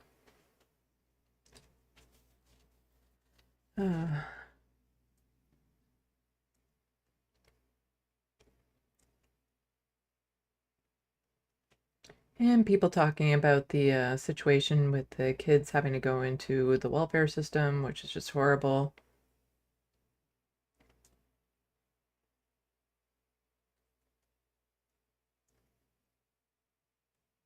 The Wild West, anywhere fun to shop gone. You will get everything at Loblaws or Dollarama, and you'll like it. Yeah, I miss the day of like independent stores and whatnot.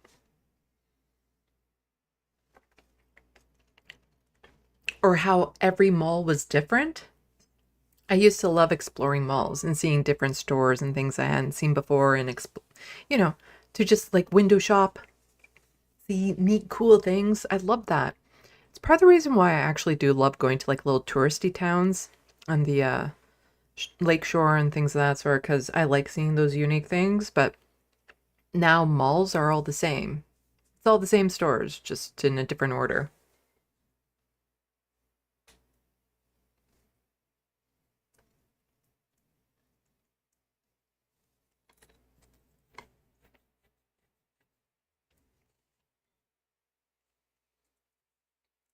Grand Theft Autobot, did his government do that or did he fight it? I think talking about the medication. I'm not entirely sure if it was his choice or if he fought it, but Alberta has it. And if Alberta has the funding for that medication and BC doesn't, whew, that's not good.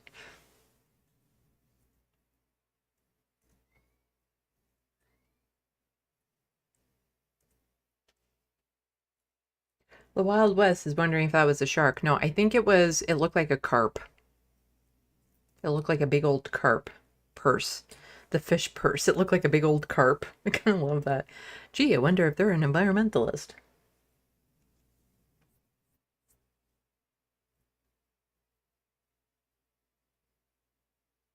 Looney Tunes 9000. Oh, fuck no, I just got a PragerU ad. Ugh.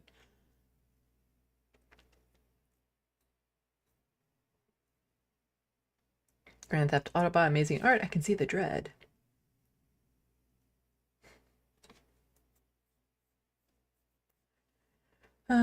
Looney Tunes 9000 says, I want you origin so bad.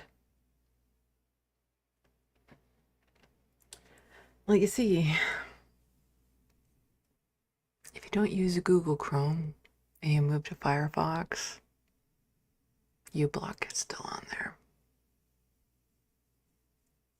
I'm just saying, I'm not suggesting people do anything like that. No, it's not like I've switched over to anything I could that didn't require me to be in Google Chrome to use. It's not like I'm watching my YouTube videos on Firefox.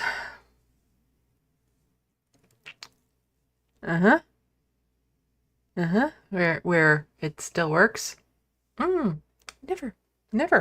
Never. As a YouTube content creator, I would never do that.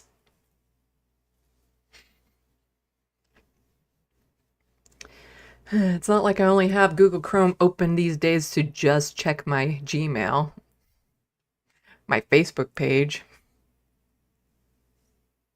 Nope.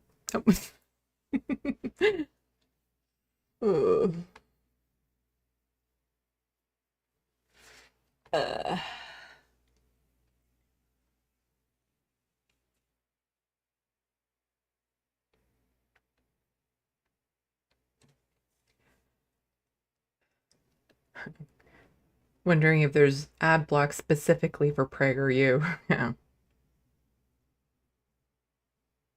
Grand Theft Auto, but I swear something that blocked PragerU stuff would probably be a gold mine or something that only blocks Christian ads.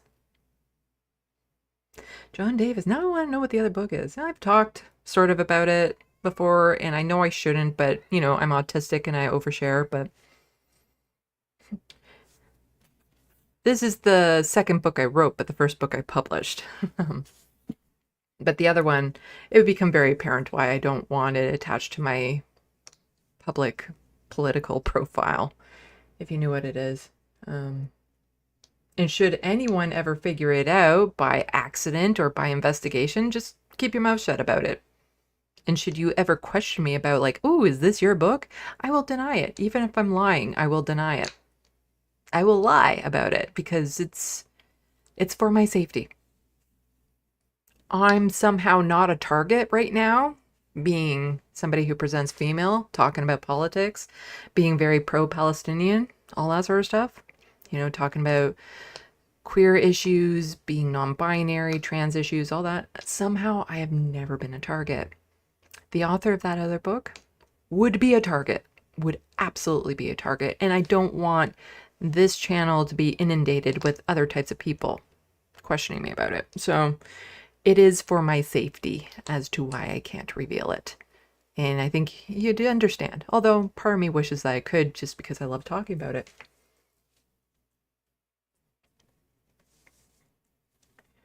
Grand Theft Autobahn, Carpe Diem. But the purse, yeah.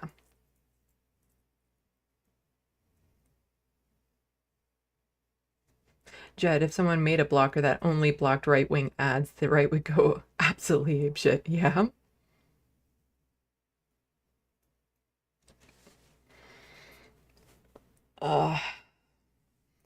Okay, so we're going to start heavy and end light. Kind of like Purge and after Taco Bell. I don't know.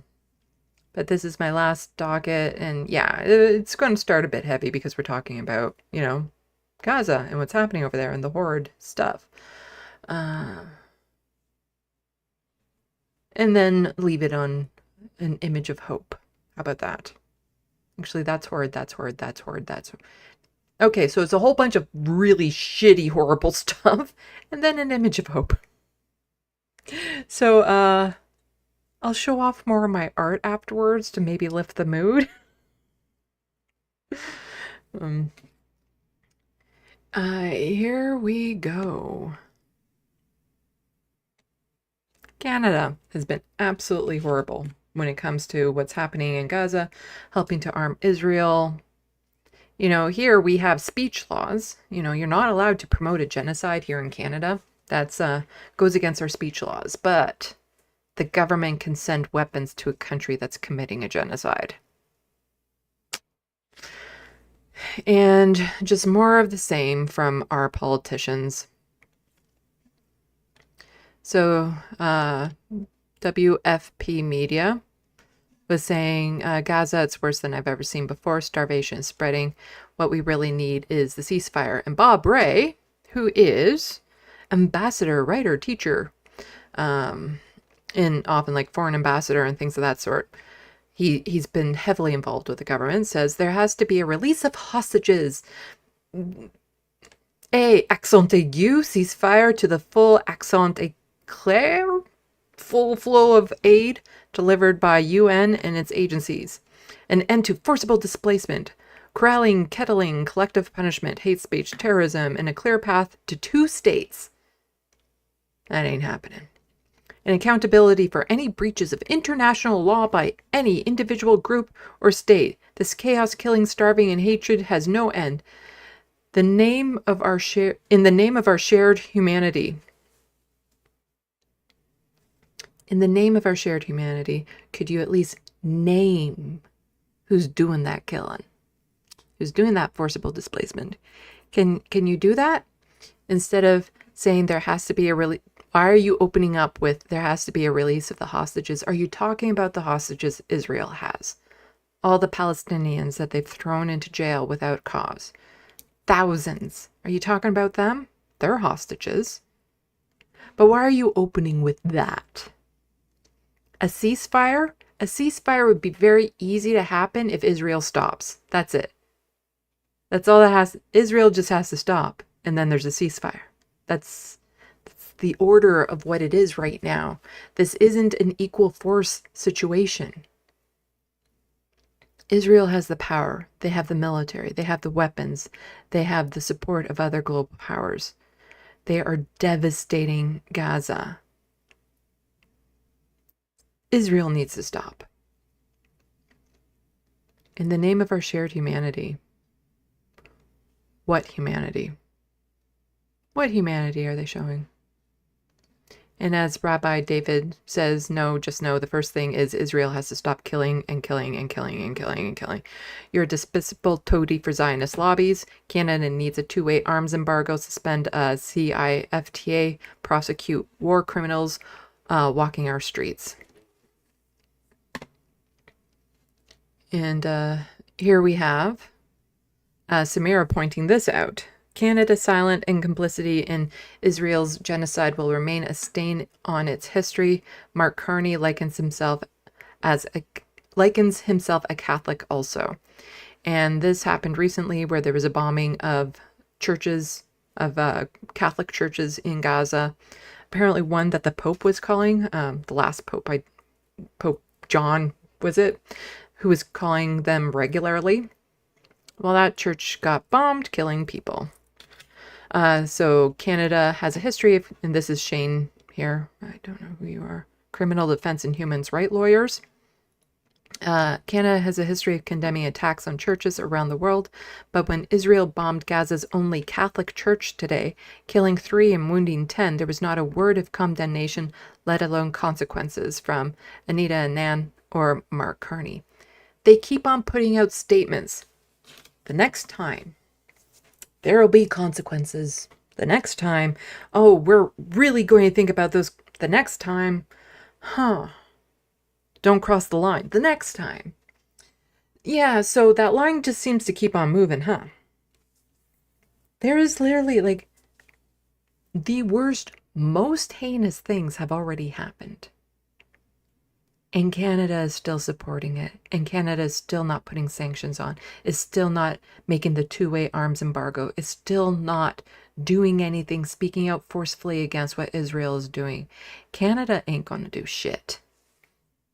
And this account was just pointing out all the denouncements of other church bombings. But none about what happened in Gaza. Not shocking. Not shocking.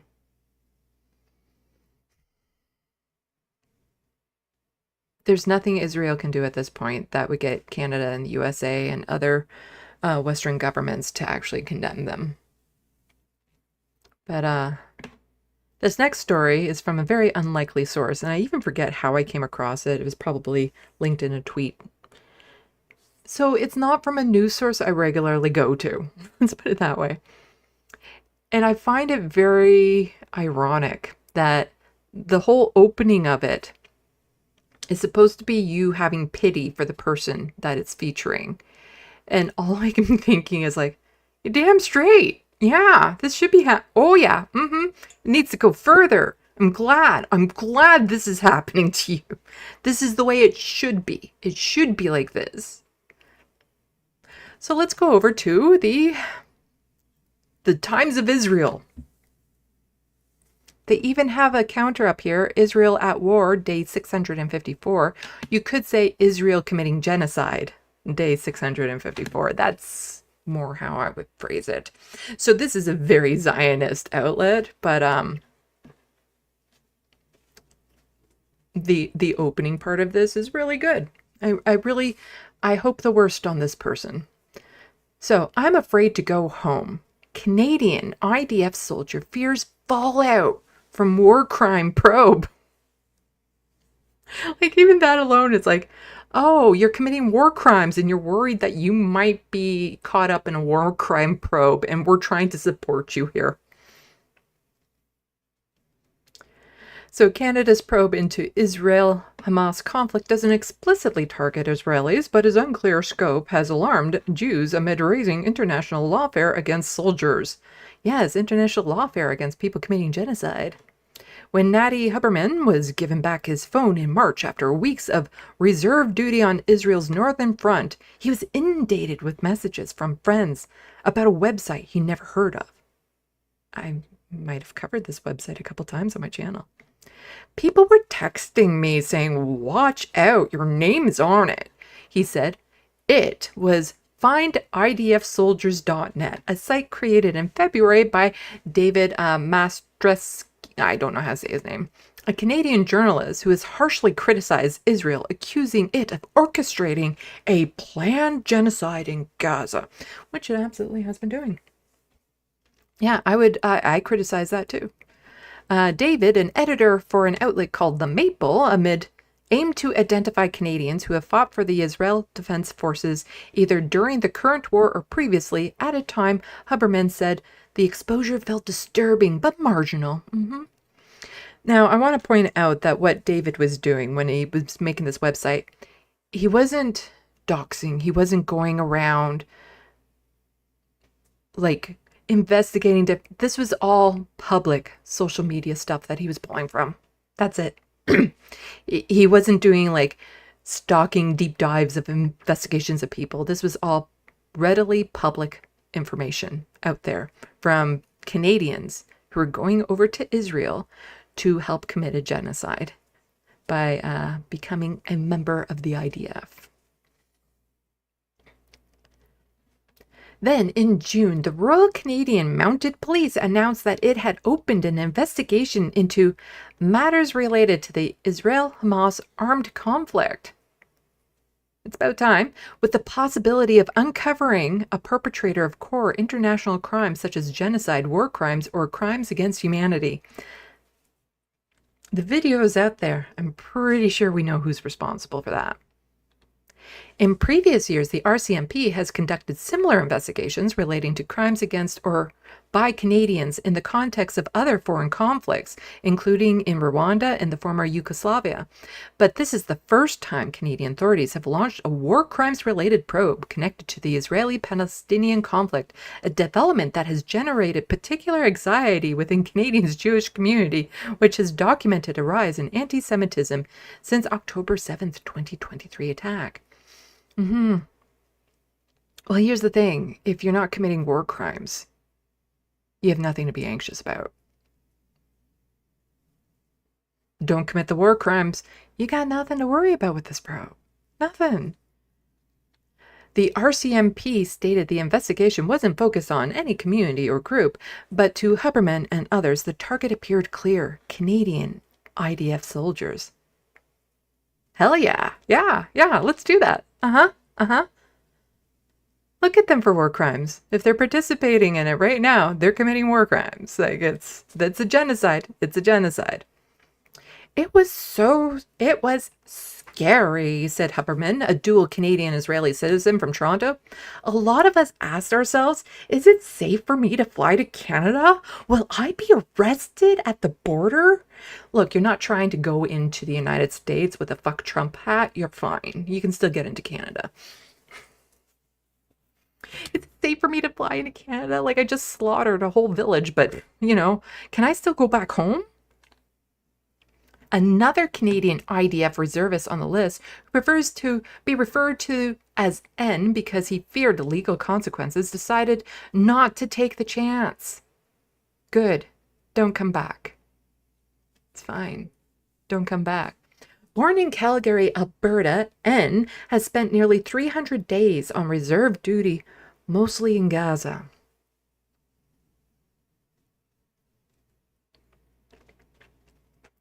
Stay the fuck out of this country. If you're in reserve duty in Gaza, you're a monster. That's it. You're a monster.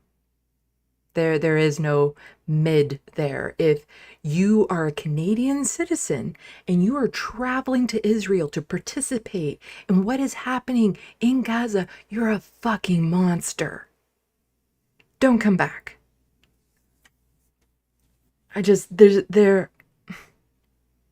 They're worried they can't come back home after they have destroyed the homes of millions of people in Gaza, wiped out entire bloodlines. He has spent 300 days in Gaza?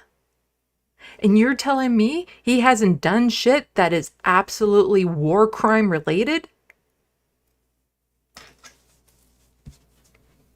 Don't come back. Now he and Huberman are part of a cohort of Canadian-Israeli soldiers grappling with the fallout of Ottawa's unprecedented probe. And the sad fact is, it is unprecedented because this is the first time Ottawa's like, oh, maybe we should start like covering our bases here and actually say that we're doing this because we see that this is, yes, it's a genocide and soon the ICC will be ruling on it and we might be complicit in it and have to face charges. So at least if we do this, we can say, well, we were trying. The investigation has alarmed and confused them, along with other Canadian Jews, at a time of rising anti-Semitism and relations between Ottawa and Jerusalem. I was supposed to go back to Canada last week and told the Times of Israel in July, but after the investigation was announced, I felt afraid to go home. What is the worst possible thing that could happen to him here compared to what he has done there? Like, even if you were to come here and be arrested and go into one of the Canadian prisons, you are still so much better off than what you were doing to the people in Gaza. The RCMP issued its sole statement on the matter on June 4th, saying that it is conducting a structural investigation, an intelligence gathering effort linked to Canada's Crimes Against Humanity and War Crimes Act. If you have this group looking into you, time for some self-reflection. The agency said the probe began in early 2024 and is not a criminal investigation. As the publication of the statement, no charges have been filed. The force added that the investigation is solely focused on collecting relevant information and does not target any community or group. But the statement said the force had a mandate under Canadian law to assess credible allegations of war crimes and crimes against humanity and did not rule out further prosecution, as they should. That is the thing. Like, if you're not doing war crimes or crimes against humanity, you got nothing to worry about. Should a perpetrator of core international crimes such as a genocide, war crimes, or crimes against humanity with the appropriate nexus to Canada be identified, the statement read, the RCMP will initiate a separate criminal investigation.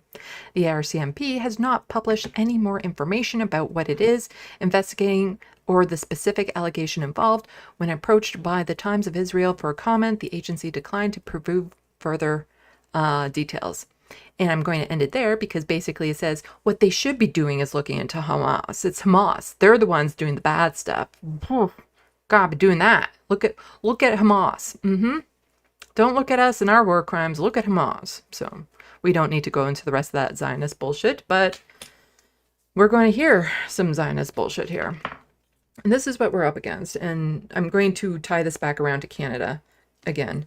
But like the Times of Israel, this person here, this woman is the Times of Israel in human form. It's what happens when it morphed into human. There's a term for it. The anthropomorphic projection of the Times of Israel. And this gets me back to, I was watching Owen Jones on Piers Morgan not too long ago. And Owen Jones was pointing out, like, on the show, he condemned Hamas and what Hamas did and said Hamas bad and all that sort of stuff. But Piers Morgan was saying, not good enough, not good enough. What you're saying is not good enough. Oh, there's no genocide happening there. There's no genocide. I can't say that. Maybe in the future I can say there's a genocide, but I can't say there's a genocide. Now we don't have the proof. Well, I know Hamas is genocide. Oh, well, yeah. And then, of course, Owen Jones was pushing back and it's like, so you have a double standard here because you're saying that Hamas is genocidal because there's video evidence of it without going to, the ICC first. But when it comes to Israel and the abundance of video evidence of the war crimes and genocide they're committing, you want to wait until the ICC has come out. But with Hamas, you don't. But with Israel, you do. So there's definitely a double standard there. And I can't remember if it was the last one Owen Jones was on or there was one before that I went back and watched where Owen was kind of getting after Pierce, like, by me just saying these milquetoast things is far, far less disturbing. Like just saying we need to hold Israel accountable. And you're getting on my case about that. Meanwhile, you have people from Israel on here full-throatingly saying that they want to do genocide. And you're just sitting there like they're normal people. Well, here's one of those people saying that they want to do the genocide type thing. And Piers Morgan, still, I don't know. It's a hard call. Is Israel doing a genocide? I don't know. Piers Morgan is still not wanting to call it a genocide. Even though he's like, but you're not answering this very basic question that would make you sound like a monster if you answered honestly.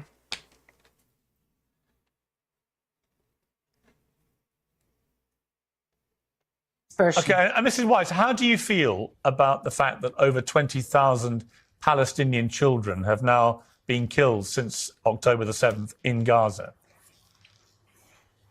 I think that the Palestinians, as you said, I said Palestinians, the Gazans. See, I referred to them as people.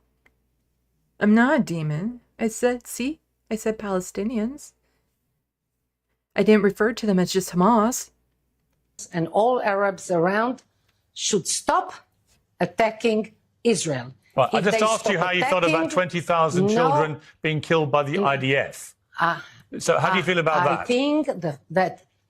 I think that the parents should be very careful before they teach the children to hate Jews and to kill Jews. No, that wasn't my question. I warn That the wasn't my Arabs. question. I- Sorry I to be think- persistent. But So again, Piers Morgan doesn't want to call it a genocide yet because, you know, the ICC hasn't come to a conclusion. Doesn't want, and she's refusing to answer the question of, like, is it wrong to kill children? But Piers Morgan here, still like, well, maybe it's not. We really should wait for the ruling. My question. That was your question. My question was, how I do have you my feel? answer. My question was, how do you feel? How do you personally feel about over 20,000 Palestinian children now being killed since October the 7th in Gaza? Now, keep in mind when Owen was pressing Pierce on this, Pierce was basically like, yeah, it's probably war crimes.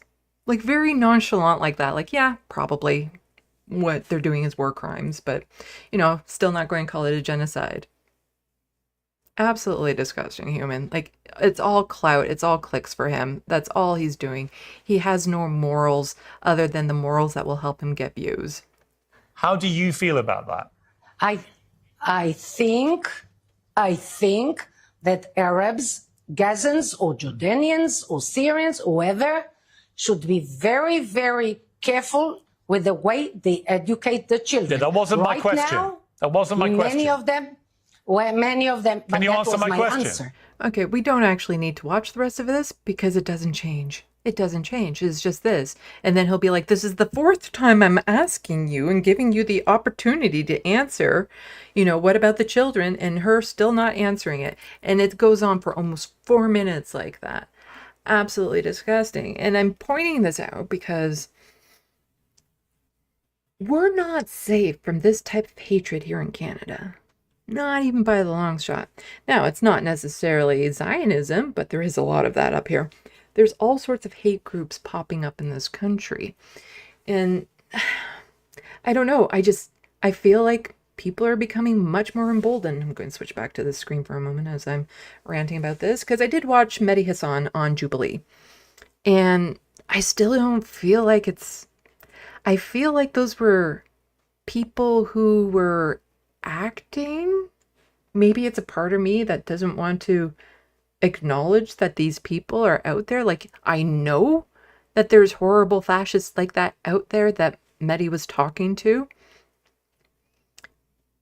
But to me, it felt like they were just doing this for a show, that they were just doing this for clicks, that maybe they don't really mean it and things of that sort, that, you know, this is all performative for them, which is still wrong and bad in so many ways to just have this performance of fascism.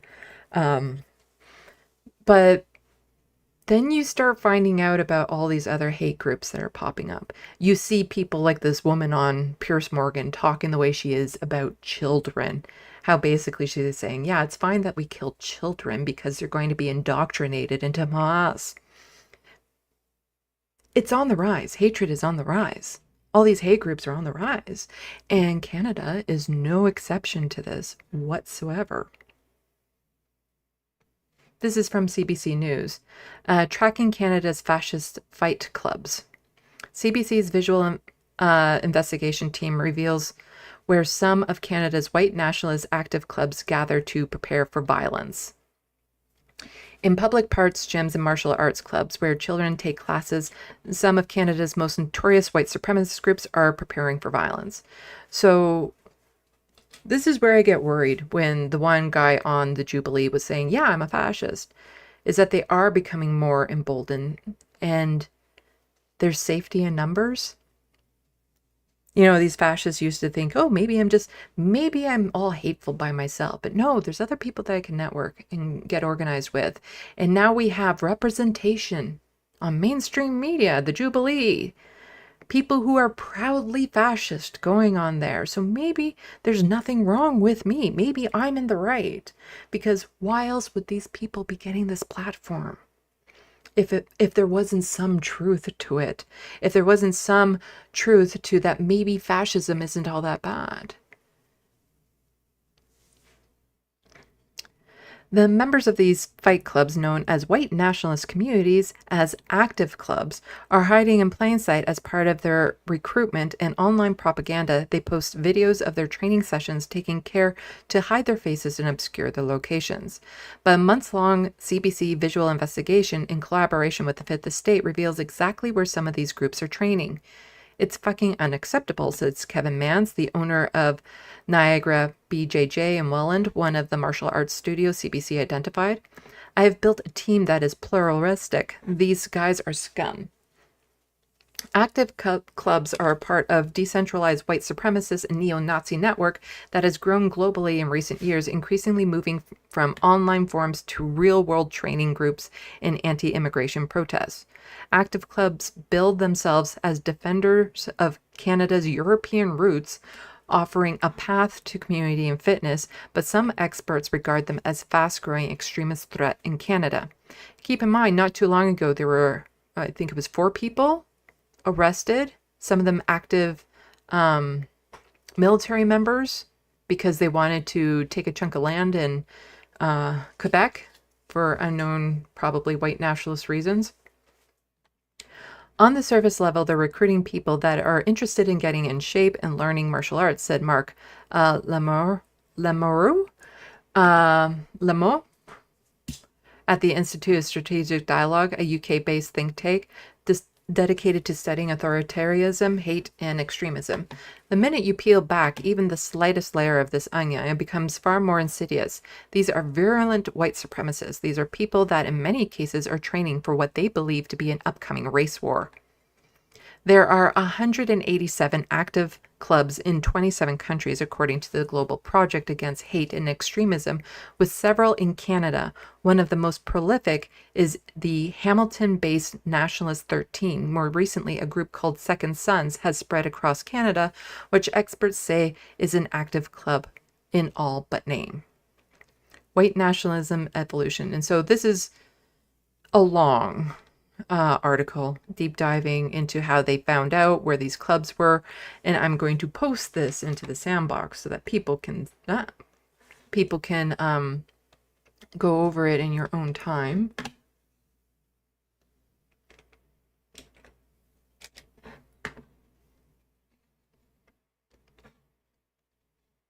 But there is a video on it too. What time is it? How long have I been going? Yeah. It's just under, well, yeah, it's just over 7 minutes long. And I don't know if it's going to get me in trouble if I watch it. I never know about these things. Like, I've watched very inconspicuous news programs, but then there's music on in the background. That means that I get in trouble.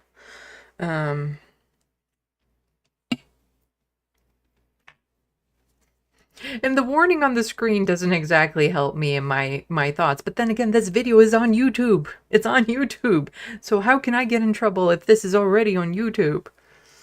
Oh. Warning, this video contains racist and anti-Semitic language and imagery. See, all these Zionists, these virulent, hateful, horrid monsters. Do they really think they'll be the exception when it comes to these white nationalists who are actually anti-Semitic?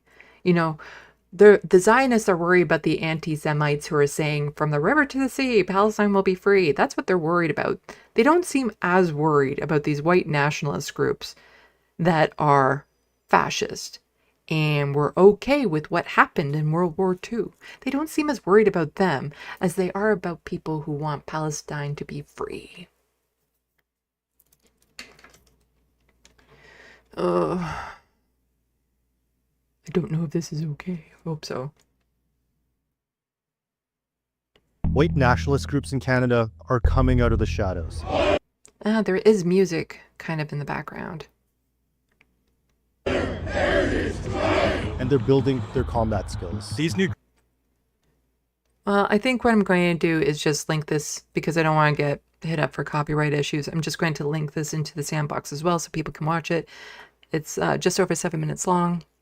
But this also, again, just kind of goes over some of the history of these clubs, how they found out where these clubs were by identifying certain images in the background, the fact that there's a very popular park, Myrtle Park. I think this one was in London, Ontario. You know, and keep in mind, the Proud Boys were started here in Canada. And so when they were designated as a terrorist organization, it's not like those people went away. They just rebranded. But, you know, some people are like, this is a park we go to on a regular basis, and here you found this, and this is scary. Like, there's this one where they're working out. It's right beside like a children's section of the park. Yeah, the Children's Garden Project is right there. The training area is right there, and that's in Gage Park. And I believe that's London, Ontario.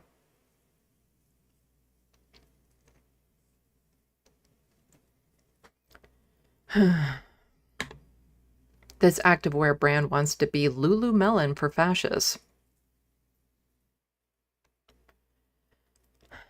But it also just talks about how they lure young men in at first, like, oh, it's just training, it's just exercising. But then it's like hard turn right. And a lot of the gym owners not even knowing that their clubs are being used for this sort of thing. So yeah, I'm just going to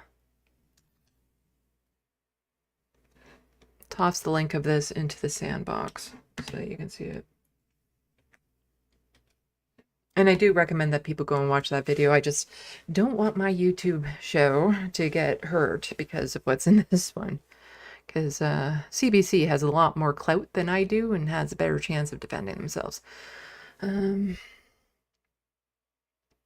getting super tired. There was a few more things I wanted to go over, but I think I'll just do this. This is from the Norwell. Logging in Ontario's boreal forest is far in excess of what sustainable study finds. It's all in the title. It's a very long article that goes into detail of what's in the title. For those who don't know, the boreal rainforest is one of the largest in the world, and it goes right across Canada, and that's where we get a lot of our lumber from. And basically here in Ontario, we're cutting down trees faster than they're regrowing, and it's destroying like the habitat for caribou and other animals and whatnot. So I will also toss this into the SandBox. You know, at a time when climate change is just absolutely going wild, this is what we get. Is governments that will do this. And this is the next article that I'm going to glance at with everyone that I'm just tossing in there for people to see. There we go. Something I've talked about before, that to people living with poverty, it's like, oh, you don't say. We already know. Income inequality hit record high at the start of 2025, Statistics Canada say. Gap increase each year following start of COVID-19 pandemic. The gap between the country's highest and lowest income households reached a record high in the first quarter of 2025, Statistics Canada said Wednesday. The agency said the difference in the share's disposable income between the households in the top 40% income distribution and the bottom 40% grew 49% points in the first 3 months of the year. It's not a surprise, says Catherine Scott, a senior researcher focused on gender equality and public policy in Canadian Centre for Policy Alternatives. Scott said the current economic uncertainty is contributing to a lot of economic distress, in particular young people seeking employment. And so, yeah, people can read over this to get the stats and facts. But I just want to leave on an image of what we could have, the positive progressive change that we could have, how I hate the sun. I'm not a sun worshiper. I don't like vacationing where it's warm, but Mexico, will you please take me in if I become a refugee in my own country? So here we have Uber, Rappi, and other now legally considered employers required to provide Social Security, pensions, paid vacation, housing, profit sharing, and more to workers. Over 40,000 workers have already regularized down in Mexico. Where's our Claudia Sheinbaum? That's what we need up here. That is what we need up here. That's what I want.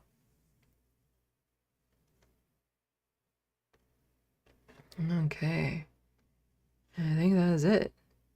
as all of my dockets. Okay, so yeah, it's I watched the whole Mehdi Hassan Jubilee thing, and it was really uncomfortable for so many reasons. Like, there was just this sense that these people aren't real, that they're just doing a performance because they're grifters online. But even if they're not real, a lot of people can't tell the difference between AI and real footage these days. And so a lot of people won't be able to tell the difference between grifters and people who are legitimately fascist. And they could at some point, like at their core, be legitimately fascist too. But it's just to bring them out and to put them up against Mehdi like that without warning him, just saying, oh yeah, far-right conservatives, you're going to have a conversation. But then putting him in a group of people that despise him, who hate him, who are telling him to leave the country. It's just disgusting that they would do this to someone. And at the end of the video, there was even one conservative in the circle who didn't get a chance to talk to Mehdi Hassan, who was also surprised by what happened. He's like, I thought I was far-right conservative. Turns out not so much. And there's some danger in that too, as in, since I'm not a fascist, I'm not a bad far-right conservative. Because I don't agree with these fascists over here, I'm not so bad. And it helps to minimize and normalize far-right conservatism when you start platforming actual fascists. Like, it is one of those things like, now I don't seem that bad compared to that person there. It's, it's like, I thought I was having a shitty day, and then I found out about this person and all the shit that they went through, and now, you know what, my day's not so bad. Like, there's so many examples of that sort of thing where suddenly when you put it in contrast relative to something else, whatever you're going through, not so bad. And so these far-right conservatives who are probably wrong on everything, who are probably not great people, will be looking at themselves like, at least I'm not one of them. It doesn't cause them to do any introspection.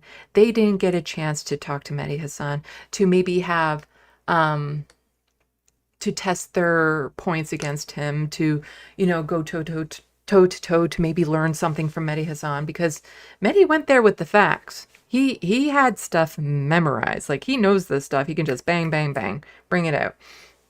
And it was disgusting to see that they would just put him into this pit of, piranha without warning, all for clicks, all for clout. And it doesn't help the conversation at all. Like, sure, we can say now they're exposed, now this and that and the other thing, but we're in a point with the society right now that the likelihood of them getting punished, as opposed to their social media presence being amplified and rewarded, is gone. Like, that's what's going to happen. It's no longer to the point of punishment for these people. They'll be rewarded for going onto camera, for going up to Mehdi Hassan's face saying, I'm a fascist, you need to leave this country. And yeah, sure, I'm okay with Nazis killing a bunch of people. It was uncomfortable, just because you could see that Mehdi wasn't exactly expecting a lot of what he was getting in that circle. And even again, like, I'm still, when they're telling him to get out of the country, I can't help but feel like this is just performative for the camera, right? Like, they don't actually mean this, right? But then you see the rise of these hate groups, even here in Canada, seeing that Zionists speak such vitriol about children, and then it's like, no, they were probably being serious. Those monsters were probably being serious on that show. Just, I would never want to be on that show. I also find it funny how I don't really watch Jubilee unless I know the person that's in it. And I like the person that's in it. Like Sam Cedar. And I think I've watched a couple other Jubilees where the progressist leftist took to task everyone else. Like there was the one with Jordan Peterson where he got demolished, and I haven't bothered to watch that. I don't think there's ever been anyone who wasn't male being on the receiving end of those 20 people. I could be wrong. It's not like I know Jubilee's history, but I just find that interesting. Because maybe it would look really bad if they had a woman there surrounded by 20 incels. Like that would really be bad. Almost as bad as putting a immigrant of who's brown in a room full of fascists who probably would be fine with him dying. Like it'd be very much in your face to have a woman there surrounded by 20 incels. That kind of obvious, but to have 20 fascists sitting around an immigrant telling him to get home, talking about race, all that sort of stuff. It's completely fine, apparently. But you're going to check the SandBox, and I'm going to relax. I've been at this for almost 4 hours, and I'm toast. I've had a shitty week. Again, it's the autist in me. I want to do like dumps, those personal dumps and stuff, but it's like, you guys aren't my therapists. Like, this isn't a therapy session for me. Even though I think a lot of us use it as that. It's cathartic to just talk about these issues with people who get it, you know? Because there are people in my life that just, it's not that they don't care, it's that they're very tunnel focused on, again, their material needs, which is, you know, goes back to my critique about Eve's Angler, is that there's a lot of people, they do care about what's happening in the rest of the world. It's just, they more immediately care about what is happening in their life and what's happening to them and their family and their friends. Because a lot of it, there's horrors going on around the world, and it's so detached from anything you can do, really. Like, they don't feel like, what's the point in learning about it when there's nothing I can do about it? There's nothing I can say to make it better. There's nothing I can do to make it better. So why should I learn about it? Type attitude. But we have to. We have to.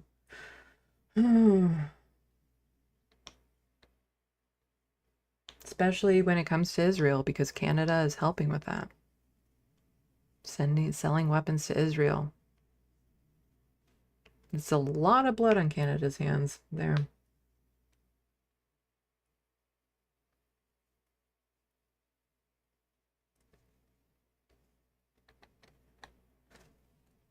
The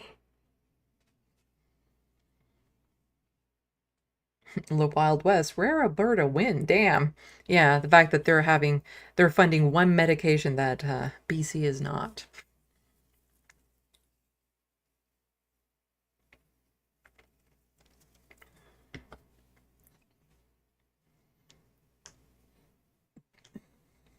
Okay, let's see. Oh, talking about the ad blocks there. Looney Tunes just giving a warning that the next stories are going to be really bad, and they were. JK says Israel has never respected a ceasefire. Yeah, it's not Hamas unwilling to negotiate, it's Israel that is doing it. Netanyahu, who's funding Hamas to begin with. Like,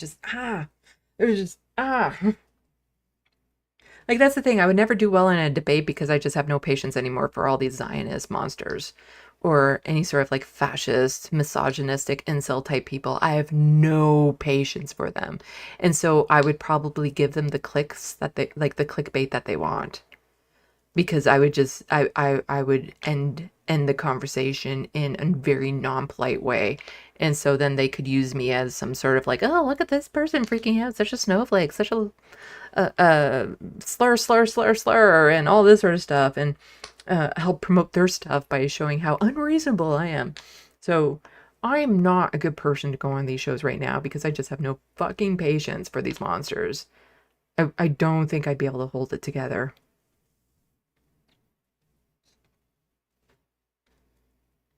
Grand Theft Autobot. Well, I heard a bunch of countries, including Canada, has sent a sternly worded letter to Israel to cut it out right now. And we're not kidding around. So yeah, take that. Unlike our last letter, this one we actually mean. So yeah. And you better check your junk mail. Make sure it didn't go there.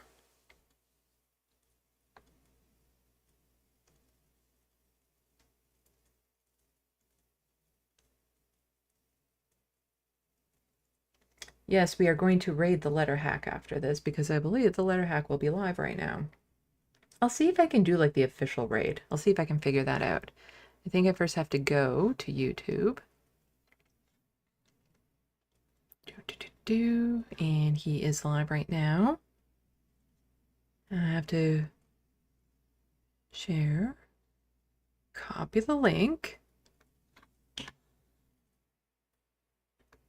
I'll see if I can figure it out right before I end this stream.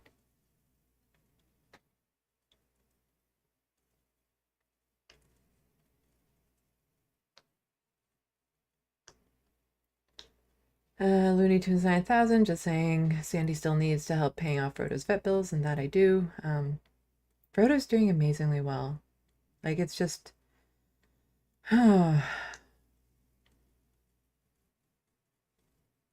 I love that cat so much. He's 18 years old. I don't think I've had a relationship that long with any human. Yeah, I love that cat so much. And he's doing so well, considering his age and everything.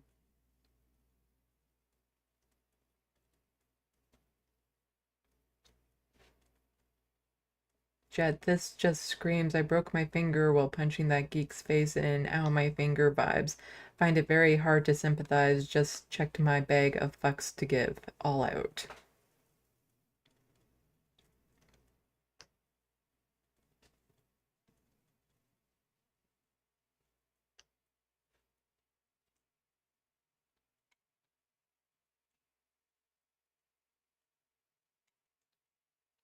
Jet, if he did war crimes, he should absolutely be arrested. Uh-huh.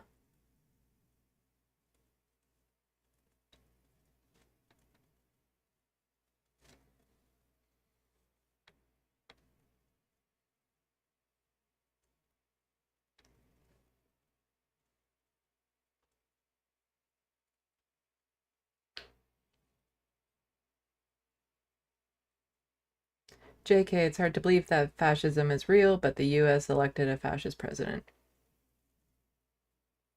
I was just really hoping there'd be more pushback against it. Because, yeah, we all saw it coming. Well, those of us on the left, anyway, who didn't have our head in the sand, we all knew this was coming with Donald Trump, that he was a fascist and would lead the United States into fascism. I just figured there'd be more pushback. More people fighting back against it, more people calling it out. You know, less people wanting to platform it. Like, it just... And Jet saying that the Rational National posted a video about Jubilee as well, and good video. People go check it out.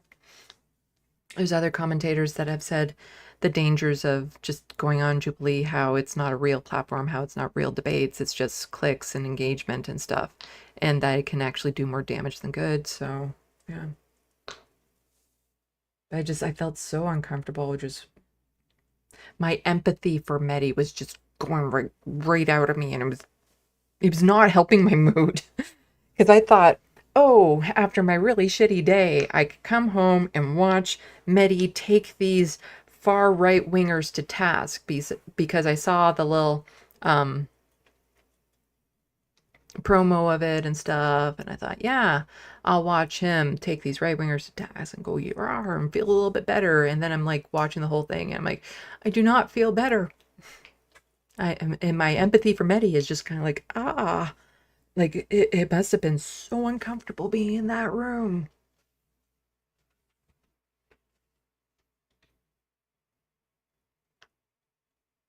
The Wild West says they're in Hamilton, talking about those parks. Oh, right, Gage Park is in Hamilton.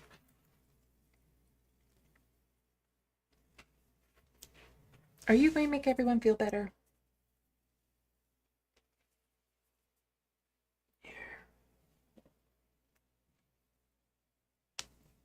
Are you going to make everyone feel better? Hmm?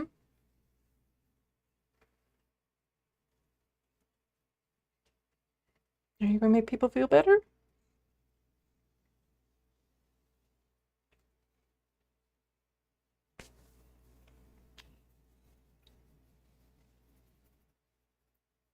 There's the shark fin goatee.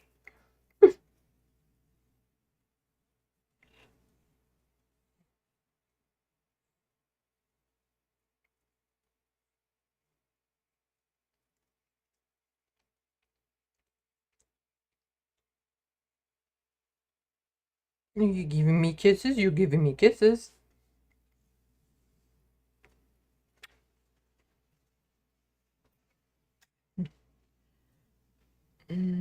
Hello, Bobby.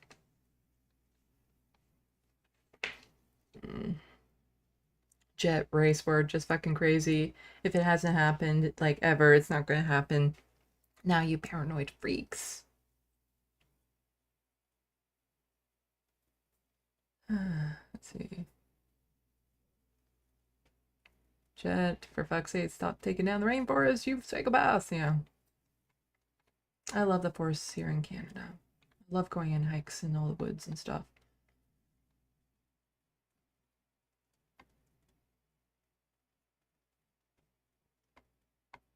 Let's see. People replying to people that I don't know what you're talking about.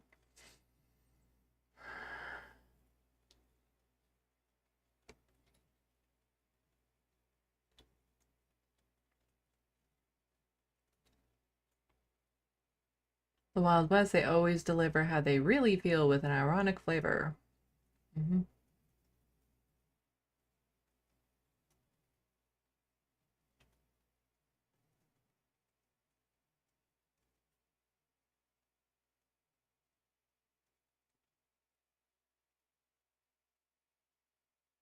So Looney Tunes says, if not, I can manually raid you, left of the box. Yeah. I think I just have to go into like a different screen, and I think I can post the link, and then it should do like an official raid to the letter hack. And people loving Lanier. I take tons of pictures of Frodo. Chet. Let's see, the most recent one.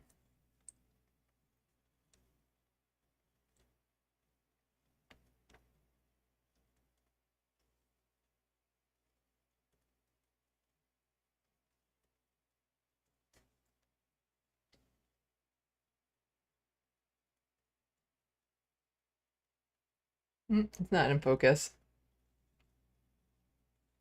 But yeah.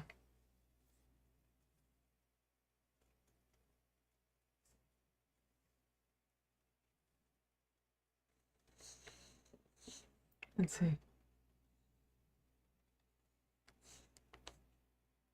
Did I get some of them?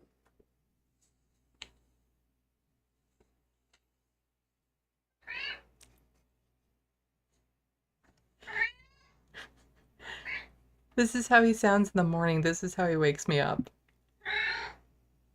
Because he wants treats.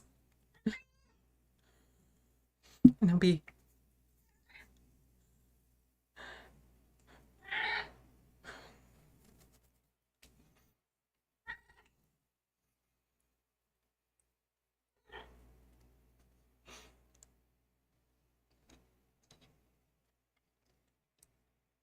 I'm trying to get more video of him meowing at me and bugging me because he has such a crazy meow, so I can add to my meow collection. Yeah. So at the end, there's Tulip and Frodo meowing at me.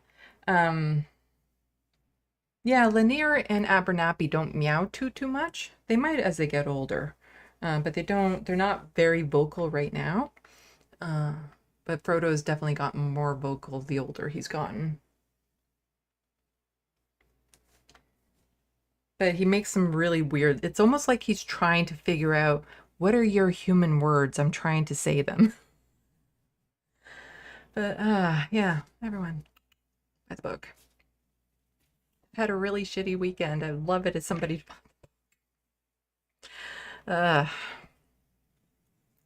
It could have been worse. Just, it was disappointing. Really disappointing. Sometimes when you live with disability, instead of being pushed off the cliff, you do a running leap and hope that you land somewhere soft. But sometimes after you've done the leap, you look down and realize there's nothing there. But you don't have too many options sometimes. Took a chance, did a Hail Mary with my book and my art and some promo stuff, hoping that something would catch fire. And it's not like it's a hard no yet, but I don't know. I do have a life outside of this channel, so and again, it's weird because I don't want to dump on you guys, especially this late. So we can all head over to the letter hack. I'm just going to do all this stuff first. Olay did see my drawing on Blue Sky of her. She put some fire emojis on it, so I know she has seen it. So that's nice. And I do want to get back into drawing. There's a couple people that I have in my brain that I want to draw. At least 3 right off the top of my head that I'm like, I want to draw them next. But there's another drawing that I want to do that's a little bit more abstract, something that I don't normally do, that I want to see if I can pull off. And it'd be very, very powerful drawing, should I be able to get that done. A cat hair on my tongue. And his tongue is sticking out. Will you keep it stick out? No. Need to see. Oh, he put it back in. You had your little tongue sticking out. You did. You did.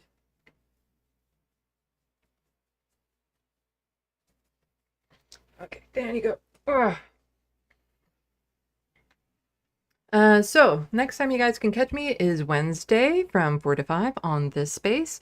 We'll be finishing up with the Canadian Charter of Rights and Freedoms. Then there's probably my next live stream will be on Sunday. And in between that, I will be working on my TYT video because I have so much motivation to get it done now. I desperately want to get back to this book. This book here. I desperately want to get back to working on this book, the prequels and the sequels, and until I get my TYT video done, I can't do that because if I start, then I'll never stop. So also, Live in Power or Rest in Power, Michael Brooks.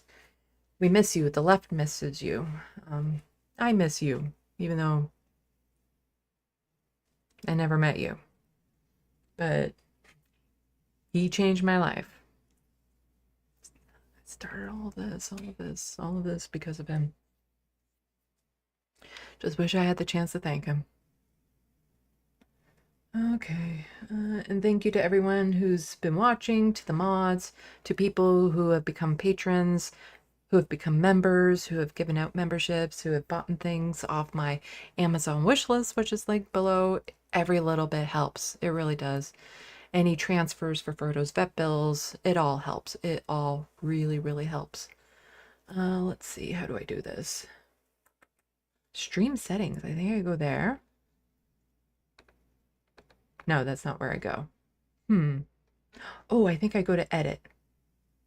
So you might see a weird ending for me, but I'm going to go into the final tab right now, but hang on because I'm going to try to do like the official raid of the Letter Hacks channel. So hang on to this channel for another couple minutes, but if you see everything if you don't switch over to the Letter Hack, go over to the Letter Hack. Let's do it that way. If you don't automatically switch, then you all head over there. So let's do this. Salut, à la prochaine. Thank you for watching and stay tuned. I'm Sandy, wishing your tomorrow is better than your today.